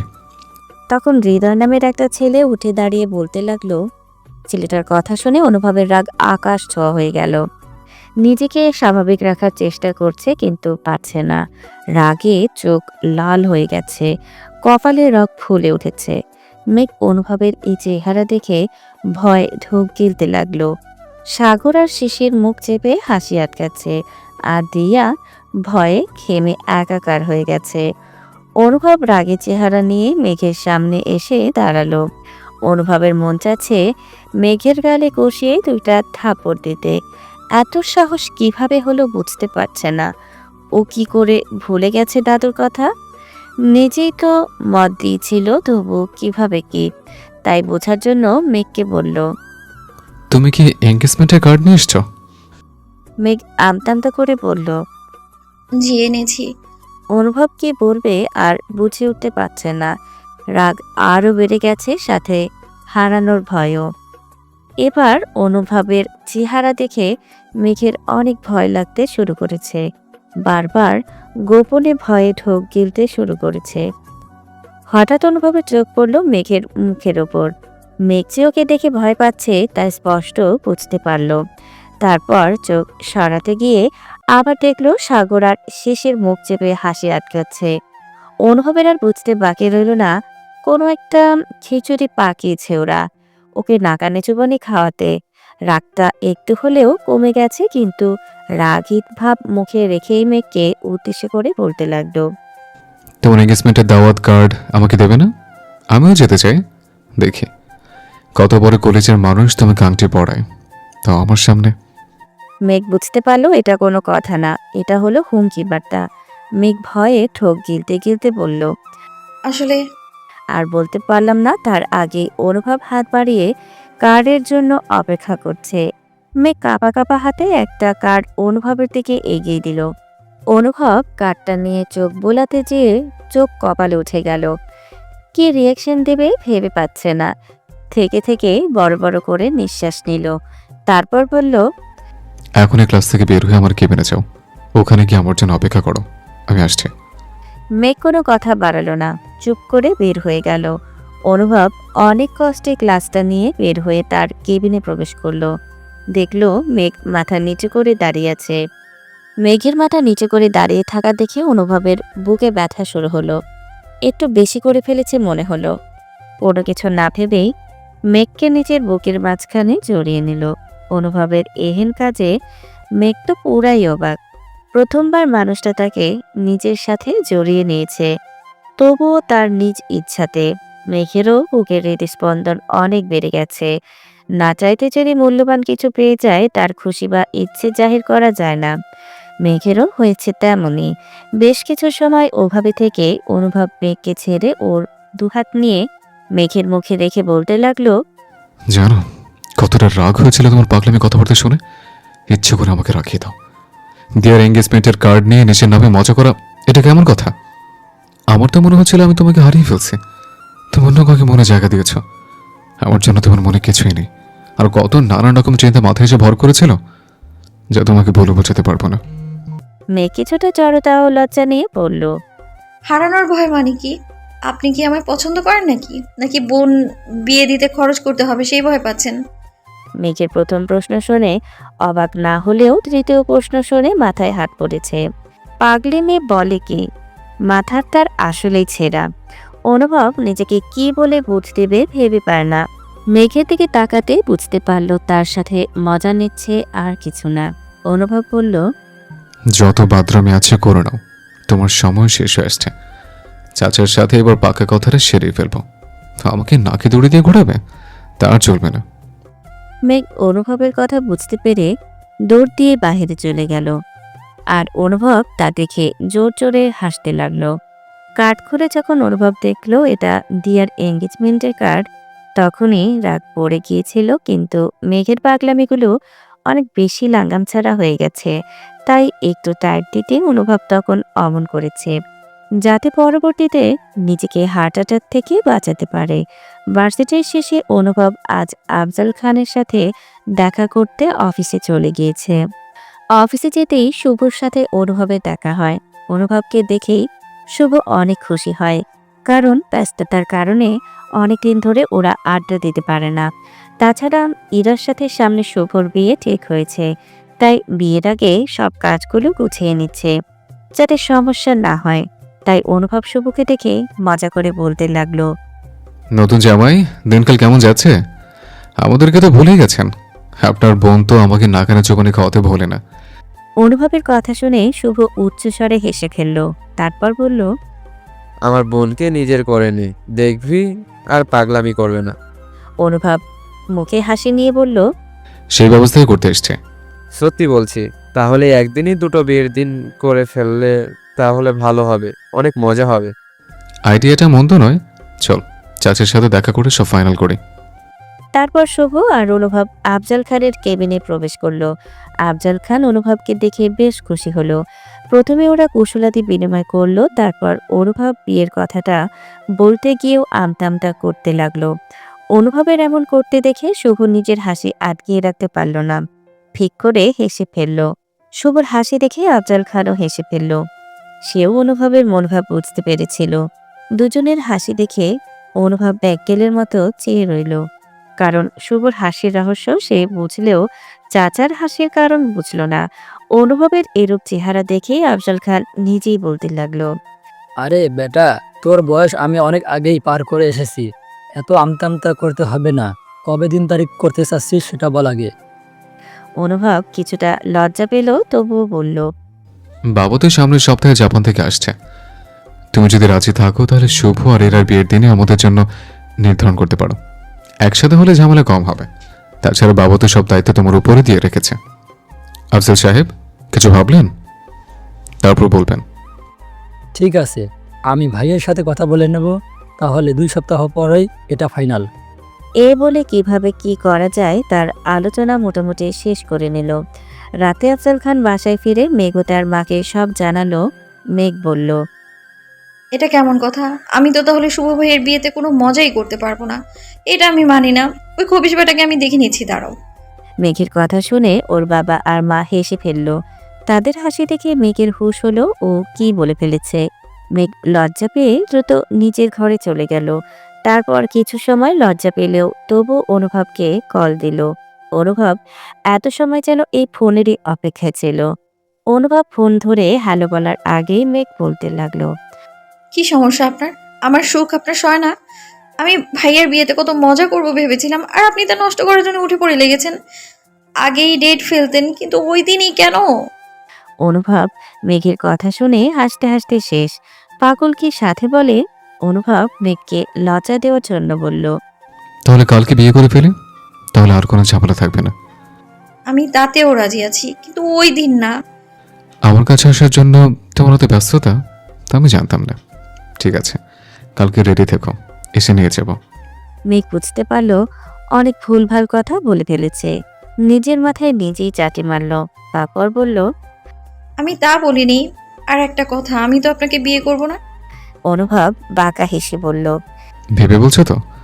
তাহলে আমি দেশের বাইরে চলে যাব, আর সেটা কালই। মেঘ তাড়াহুড়া করে বলল। না না, আমি তো এমনি বললাম। তারপর এইভাবেই ওদের খুনসুটি চলতে লাগলো। 2 সপ্তাহ পর আজ ওদের বিয়ে। সকল নিয়মকানুন আর আনন্দের মধ্য দিয়েই বিয়ে হয়ে গেল। বিদায়ের সময় মেঘ অনেক কান্না করতে লাগলো। তখন পাশ থেকে সাগর বলে উঠল, তোরা সিঙ্গেল থেকে মিঙ্গেল হয়েও কান্না করছিস, আমি এখনো যে ব্যাচেলার রয়ে গেলাম সেই খবর কেউ রাখে না। দুঃখ দুঃখ। সাগরের কথা শুনে সবাই হেসে ফেলল। বাসর ঘরে বসে আছে মেঘ। দরজার সামনে দিয়া শিশির সাথে অনুভবের কিছু বন্ধু তর্কাতর্কি করে শেষমেশ ঘরে ঢুকতে পারল অনুভব। মেঘকে ফ্রেশ করে হালকা করে সাজিয়ে মেরুন রঙের একটা শাড়ি পরে বসিয়ে দিয়ে গেছে ওরা। মেঘের অনেক লজ্জা ও হাসফাস লাগছে, সাথে নার্ভাসও। অনুভব ঘরে ঢুকে মেঘকে দেখে তার হৃদস্পন্দন বেড়ে গেছে। এই হালকা সাজেই মেয়েটাকে এত সুন্দর লাগে কখনো লাগেনি।